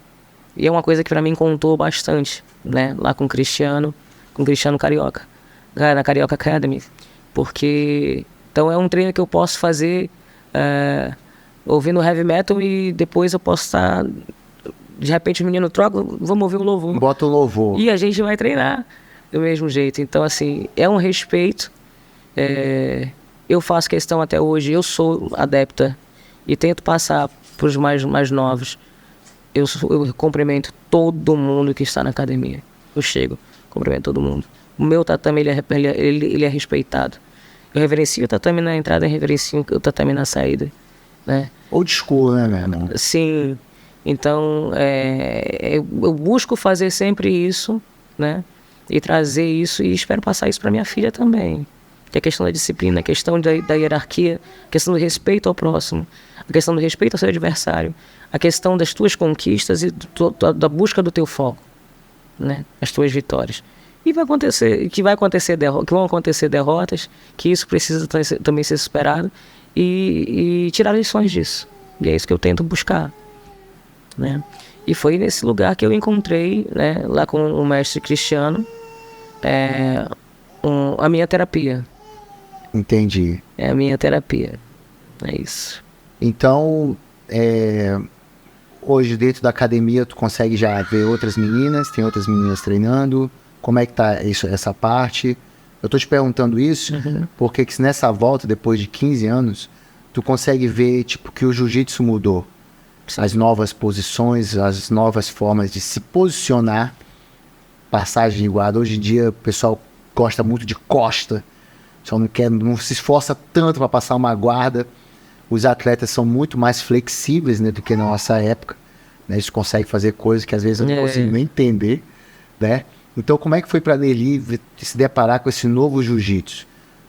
Como o meu treino é do meio-dia, né? Já são os atletas de alto rendimento. Então nós não temos meninas nesse meu treino. Entendi. Então eu volto pro meu old school, treinar só com homens. Só com homem, né? Que não é novidade nenhuma pra ti. Não, não é novidade nenhuma. Mas aí volta e meia eu sempre vou lá com as meninas, quando eu posso, a gente... Até pra confraternizar mesmo, né? É uma questão de confraternização.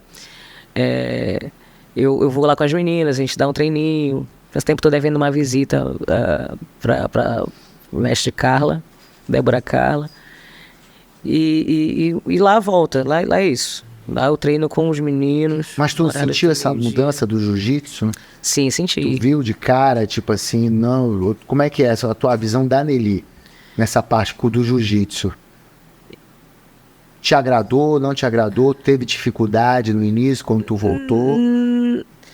O novo, a gente sempre tem que estar aberta ao novo, né? Eu sou muito aberta ao novo. Mas tem coisas que eu acho muito cansativo. Cita uma. O berimbolo é ruim. O berimbolo é universal, cara. A galera old school pira com o berimbolo. Eu sou um deles também. Não, dar uma volta pra chegar no mesmo lugar não faz muito sentido pra mim. Entendi. E suas variações também, né? A gente fala o berimbolo, mas tem as variações dele, que também é um negócio muito louco pra quem é das antigas, cara. Eu converso... Que a gente consegue chegar no mesmo lugar sem essa volta toda, né? E tem gente que só sabe fazer isso, né? É incrível, né? Já bota ali, já vai por baixo, já fica naquela rodopiando pra lá e passa a lapela, passa a faixa. Agora, uma das coisas que eu tenho percebido lá conosco é a questão da flexibilidade que você tá citando. A flexibilidade dessa turma é fantástica. Aumentou muito. Antes era um ou outro, né, que a gente via que se destacava. Sim. Olha, pô, é muito. Agora são muitos atletas com essa flexibilidade. A flexibilidade é uma coisa que realmente me espantou, né, nesse início. E a maneira que tem uma galera que leva a sério mesmo, assim, né? Até mesmo porque hoje lutador, hoje atleta de jiu-jitsu virou profissão. Né? Virou profissão. Para você ter êxito, tem que ser encarado dessa forma, né? Na faixa preta. Sim. Senão você fica literalmente para trás.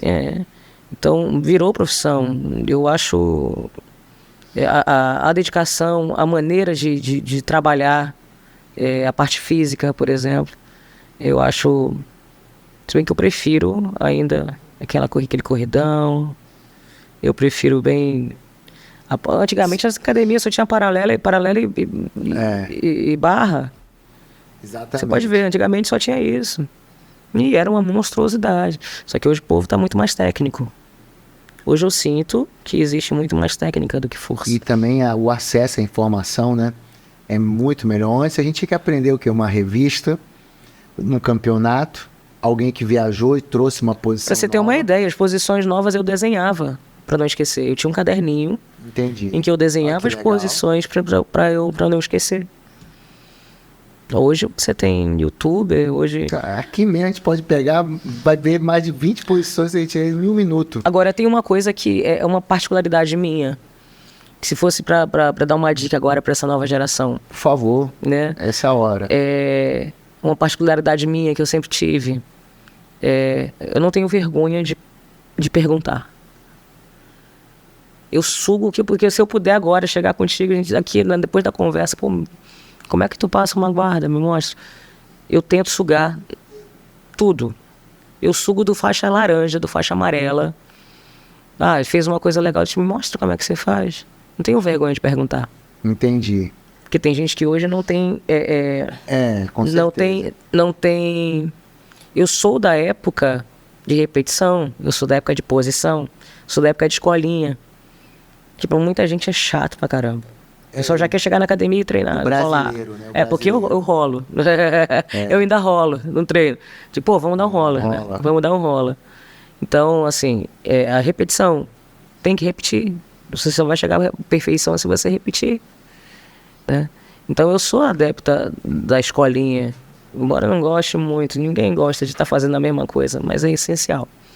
Então, tudo que você puder sugar. De todos. Fica a dica aí, né? De qualquer pessoa, não. Sugue o que você puder sugar de todos. Por exemplo, quando eu voltei, eu tenho uma coisa bem bacana. Quando eu voltei, agora lá com o mestre Ângelo, mestre Carioca, mestre Cristiano, né, que é irmão do mestre Ângelo. Uhum. Quando eu voltei lá com o mestre Cristiano, que eu senti, um acolhimento que eu senti, né? De rever os amigos da antiga que voltaram, né? Esse acolhimento, não vem embora, você vai conseguir, tipo, meu joelho não é bom, não vem que você consegue. E o próprio mestre Cristiano, bora que você consegue, ser campeã, bora, vamos voltar, vamos treinar, bora perder peso, bora que você vai conseguir. Isso é importantíssimo. Isso é importantíssimo, você ter esse acolhimento das pessoas que treinam contigo e querem ver você bem.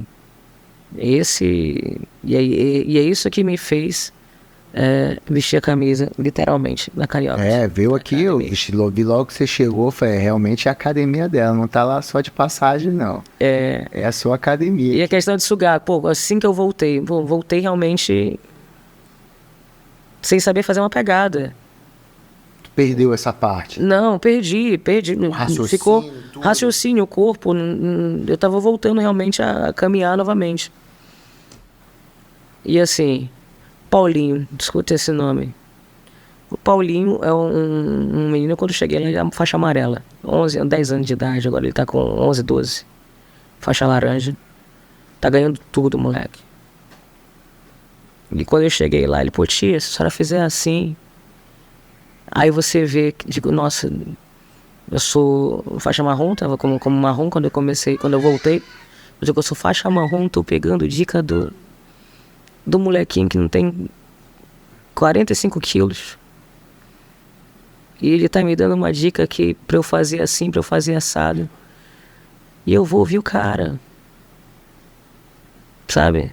Falei, é isso, jiu-jitsu é isso. Sim. Jiu-jitsu é isso, né? E ver também como tu perdeu, né? Essa parte aí das pegadas, do raciocínio durante o treino, né? E o garoto que com certeza o nome que tu citou, o Paulinho, deve ser um ratinho de academia, que deve treinar pra caramba, né? É um monstro. Deve saber essas posições novas de trás pra frente, de frente pra trás. Bicampeão mundial. Olha já. Olha só, pô, então... Já tem uma bagagem, então assim, ele, pô, tia, faz assim. Eu falei, pô, agora eu sou tia, cara. Sou tia da molecada. Vai, tia, é isso mesmo, faz parte. Com 2 semanas a gente já voltou o cérebro voltou a funcionar. Sim. E aí tu vai achando aonde vai colocando o peso, aquela situação vai aí você volta, porque tá no sangue, tá dentro de ti. Essa é a diferença, né? Tá dentro de você. E com a minha dedicação, eu voltei a treinar diariamente, né? E era uma coisa que eu me culpava muito, porque eu achava que eu me merecia. De que eu não posso passar nessa vida sem não pegar minha faixa preta. Não pode. Com certeza, por tudo que tu já fizeste. Mas e também, assim, então eu sou muito de esperar. Espera a tua vez, vai chegar. Espera a tua vez. Eu não pedi. Eu não pedi pra ser graduada. As meninas toda vez, Bonelito, você tem que pegar a faixa preta. A Rita, então. Você merece a preta. Você fazendo tem que pegar, lobby, tudo, né? Lobby, meu irmão, cadê a preta? Tem que pegar a preta. O lobby é importantíssimo, tá? O lobby é importantíssimo. As minhas pô, a Soraya, a Esté, a Ingrid, a Rita, tu tem que pegar a preta, mas não sou eu que decido, não, cara. Eu acho que eu nem mereço.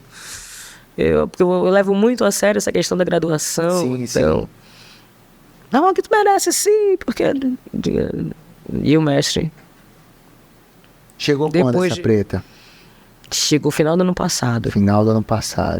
Final do ano passado.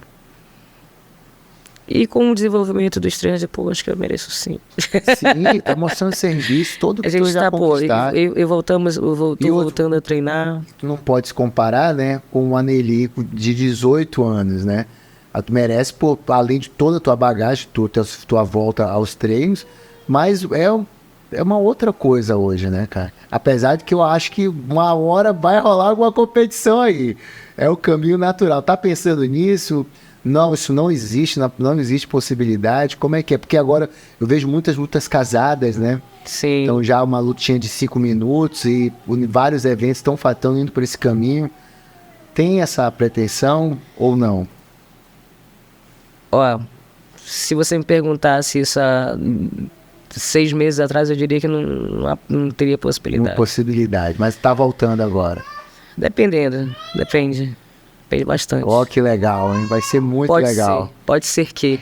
Vai ser, lógico, quer ganhar tudo, mas só de ver você competindo de novo vai ser muito legal. Mas sabe o que é maravilhoso? O que é maravilhoso hoje é de falar vou voltar a competir.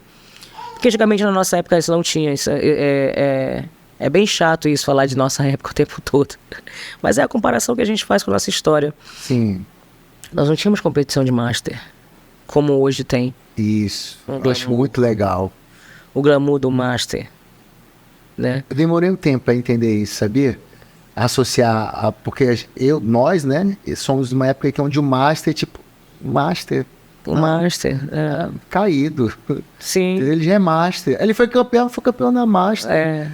Entendeu? E hoje não, cara. Não porque os Masters de hoje são os caras de antigamente. Então, exatamente. Hoje as pessoas param para assistir os caras que fizeram história.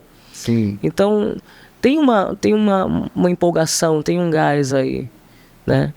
Você vê, tem os vídeos, as competidoras com 67 anos, 70 anos, lutando a competição e se amarrando. Falei, quero fazer isso pro resto da minha vida. Deve ser sensacional, tá? Nessa idade, tá em plena ativa, competindo, sem nem dizer o que é. É o jiu-jitsu, a magia dele. É a magia.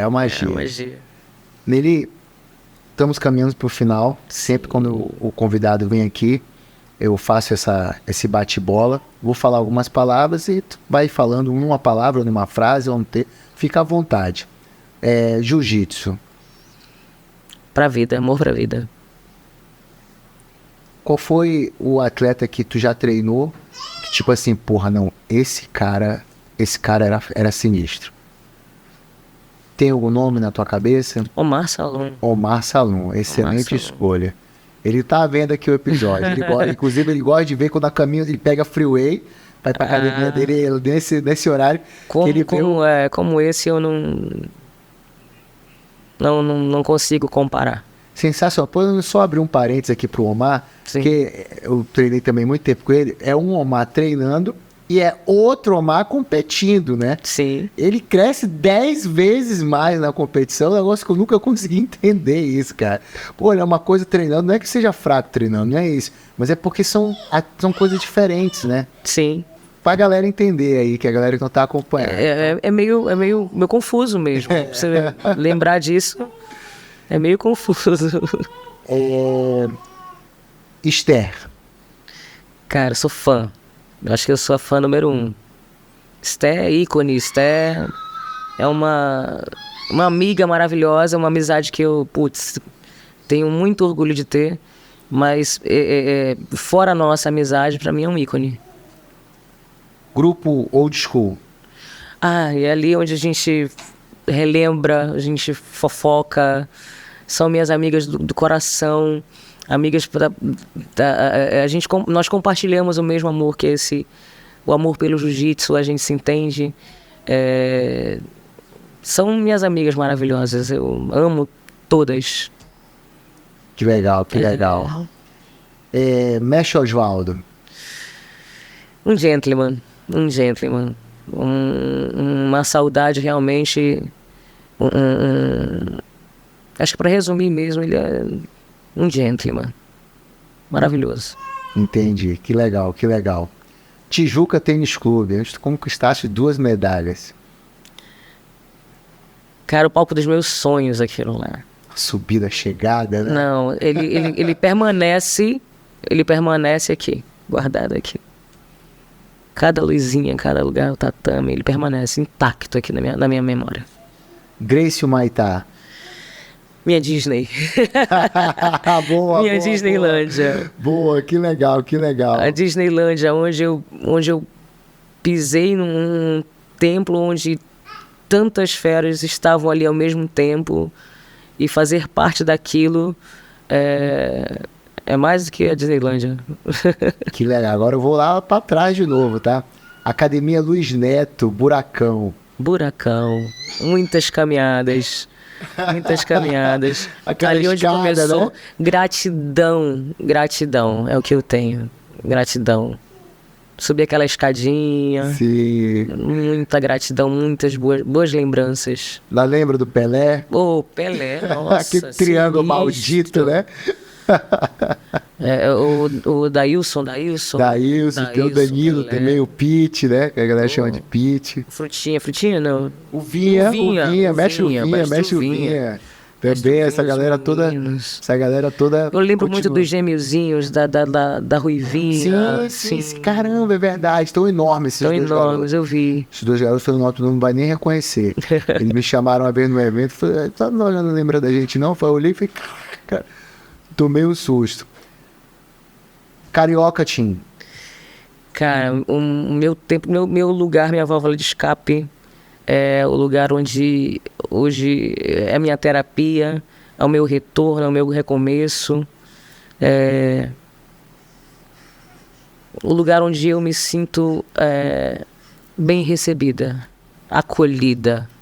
Muito obrigado, gratidão, mestre Cristiano Carioca. Que legal. Tua filhinha, Valentina? Valentina. Amor da mamãe. Amor da mamãe. Vem cá, mamãe. Vem.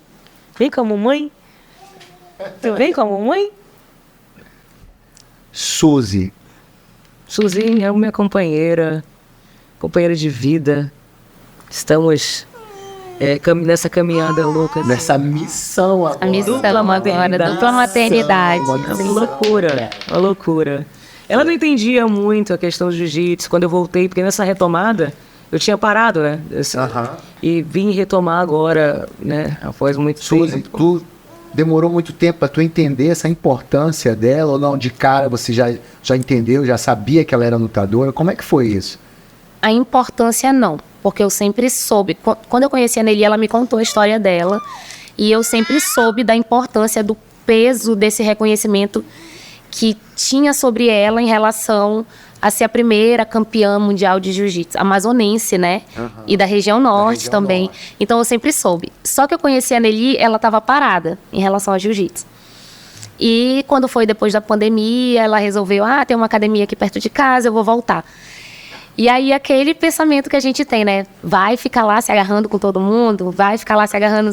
Só que depois eu também comecei a praticar MMA, conheci a academia, conheci a galera toda, assim, são pessoas incríveis, maravilhosas. E aí pra mim ali já de boa, entendeu? Porque eu comecei a treinar também. Entendi. Aí tu começou a entender mais esse universo, e ela, né? ela treina num horário que é só os faixas pretas, né? Então, assim, ela treina. Eu ficava preocupada, que eu dizia, tu tá treinando com um monte de homem, vai voltar toda machucada. Entendi. Mas não, ela que acaba... Sim, eu já ia falar que é o contrário. Eles que ficam tentando vencer. E aí eu ficava meio com medo, assim, dela voltar machucada. Essa parte, né? Assim. Volta e meia acontece. Volta e meia ela volta roxo. Falou, que roxo é esse? Que roxo é esse aqui? Faz parte. Cara, parabéns, assim, por essa menina linda que vocês têm aí, ó, essa missão. Papai do Céu ilumine muito vocês, cara. Amém. Falta um nome ainda, Cristiano Carioca. Cristiano Carioca, meu mestre. Realmente, ele é um cara abençoado. Ele é uma fábrica de campeões, né? Tantas pessoas que a gente vê, tantos atletas, e assim, ele trata todo mundo com muito respeito. Não tem uma hora que uma dúvida que ele não, eu tento sugar, como eu falei, né? Eu tento sugar tudo. Tua, né? Sim. E ele tem muito prazer em ensinar. Ele nasceu para isso. Né? Então eu tenho os muito. Resultados falam por si só, né? Sim, e eu tenho muito orgulho de fazer parte dessa equipe. Que legal. Não poderia esquecer também esse nome, Omar Salum. Omar Salum é meu mestre eterno. Eu sou muito grata de ter sido lapidada por ele me mostrar esse universo profissional, né? O profissional que ele realmente é um espelho para todos os atletas. Não digo nem só quem treinou com ele, quem treina com ele, mas realmente um espelho, um reflexo de um cara, gente boa, um profissional maravilhoso, um atleta surreal, né? Então eu tenho muito orgulho de de ter sido lapidada por ele. Muito obrigado, gratidão, mestre. É isso aí. Bem, a gente está chegando aqui ao final, né, desse programa. Queria primeiro te agradecer pelo teu tempo, né? Tu aceitaste o convite de primeira logo, né? E entendeu o que a gente está fazendo aqui com esse programa, né? Nessa primeira fase, o resgate de muitas histórias. E hoje foi mais uma delas. Eu aprendi muito, conheci coisas novas da tua carreira, né? Que legal. E sempre notei isso na tua pessoa dentro da academia, como eu falei aqui, essa áurea, né? Que como tu vem pros treinos, como tu vai, umas pessoas, tu chega na academia, vão te respeitando, né? Vai chegando, tem uma hora que todos já sabem que é treino duro, né? Então, hoje tive um privilégio de conhecer um pouco mais da tua carreira. Esse trecho que você falou é muito, muito verdade, assim. Eu sinto isso. Sim. O que eu sinto? Quando eu vou treinar, eu sou um atleta. Eles não fazem distinção, eles sabem que vai ter jogo duro ali. Não tem como fazer distinção. Não tem como, atropelando. É interessante quando eu vou fazer algumas visitas, até para sentir isso, né? Uhum. E quando acontece alguma coisa assim de menosprezar e tal, né? Hoje a faixa preta ela tem um peso maior. Com certeza, hoje ela tem um peso maior, mas ainda assim. E a gente acaba provando dentro do tatame, mas eu sinto isso. Eu sinto esse respeito, eu sinto que não há uma diferença. Eu sinto que não tem aquela, pô, vou treinar com ela, não tem, sabe que vai ter treino duro. Sim, os praticantes que eu conversei hoje, que eu vi, que falei que eu ia te entrevistar, falei, pô, que legal, casca grossa, duríssima, pô, só escutei várias histórias dela, de várias situações dentro da academia, duríssima, então isso aí você é uma unanimidade. Eu tenho muito orgulho dessa história que eu construí, os amigos que o jiu-jitsu me trouxe. Só tenho a agradecer também, eu acho importantíssimo esse trabalho, Rodrigo, assim, quero te parabenizar, porque realmente esse resgate as pessoas precisam conhecer. Eu estava tentando maratonar, as entrevistas também são cada mais interessantes e tu não consegue terminar, tem que fazer alguma coisa, pô, tô tentando maratonar o canal. Sim. E são muita gente também vê pausado episódios, né, que vai ficando longo. Exato. A gente tenta documentar o máximo que pode, né, como hoje aqui. Exato, então eu tô tentando maratonar e a gente se reconhece, assim. A entrevista das meninas, por exemplo, que aconteceu semana passada, realmente foi uma viagem, pra mim foi uma viagem no túnel do tempo, que hoje eu tava, às vezes eu vou de bicicleta, garotona, né, andar de bicicleta, quarentona, assim.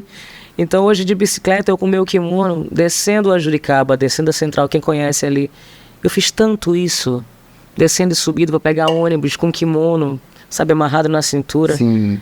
E eu disse assim, nossa, tantas vezes eu desci e subi isso aqui.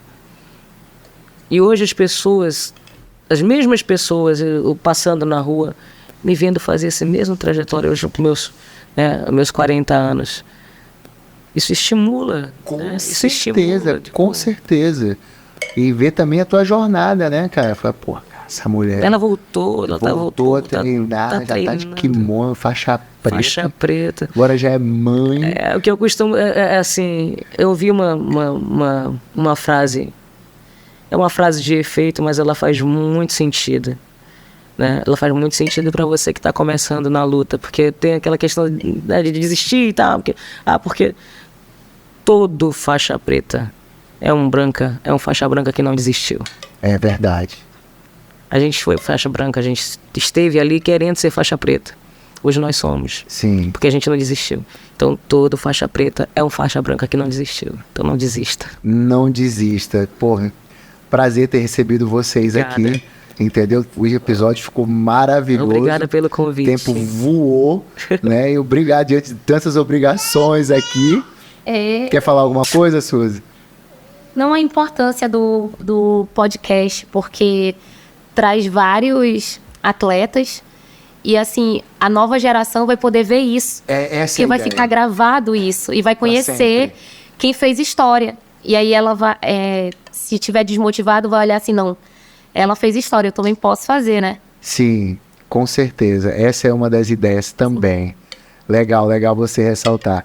Então é isso. Fechamos por aqui. Obrigada. É isso aí, pessoal. Vamos ficando por aqui em mais um episódio do Hora da Luta. Como sempre, um episódio muito especial. Hoje conhecemos aqui a história da Nelly Miranda, que não é só apenas a primeira campeã mundial amazonense, ela é a primeira campeã mundial da região norte. E agora aqui no final ela também foi considerada atleta do século, não é isso? Exato. Em 2000, na virada do século, em 2000, né? A crítica, ela fez uma seleção dos maiores atletas do século. E o meu nome consta como um atleta do século. Então tá aí mais um título, atleta do século, pelo jornal A Crítica, foi considerado no ano 2000. Então mais um registro aqui, fechamos por aqui. Espero que vocês tenham gostado. Então é isso, no mais, qualquer problema é só chamar. Usa!